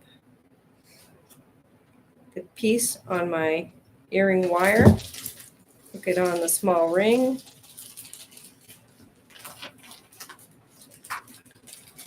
Close that up, and there we go. There's my earring design. Okay, so put the big ring on first, hook the two small rings together onto the big ring, and then put it on the ear wire, and you're good to go. That's it. Super simple. Okay. Okay, with all that, I think it's time for me to say goodbye. It's time for me to say goodbye. How does that song go? It's really high. Yeah, I'm like, yeah, I don't remember how that one went. Everybody enjoyed themselves online. Oh, I'm so glad you enjoyed yourselves. Hopefully, I gave you some good information too. I mean, there's a ton about the new clay, but there's a ton of techie stuff just in general about base metal clays because it's a different animal than the silver. And It really remember, is. Remind everybody that Lindsay's always available for customer service. Oh, right. Yes. So Lindsay is always available here. Monday through Friday, we have customer service 9 to 5. Okay. We are on the little, like on our homepage, there's a chat feature. You can chat right there. It goes straight to Lindsay. It's on her phone. So you will get her. And you can ask us anything that way, or you can call. Feel free to call the office. We're here Monday through Friday. And we're going to be doing base metal classes and stuff like that as we get moving. I think I need a breather. Developing Hobby Lobby and developing base metal line at the same time was fun. Interesting, yes. But if you're in Arizona, you can see us at the Pinners Conference November 7th and 8th, I think it is, something like that, in Scottsdale. We're going to have all kinds of stuff. And the new kits will be launched there. So that'll be a lot of fun. So if you're going to be in Arizona, first week in November, try to hit us up in Scottsdale. And then, of course, Tucson is next. And then I don't know what happens after that. Atlanta. Atlanta. Oh, Atlanta's next. Okay. Yeah. It's going to be great. Okay. I'm rambling now. So if you need anything else, shoot us a message. We are happy to help and ask us any questions you need. Okay? Love you guys. Thank you so much. Bye. I don't know how to end it. Here we go. Is that recorded so we can watch it again?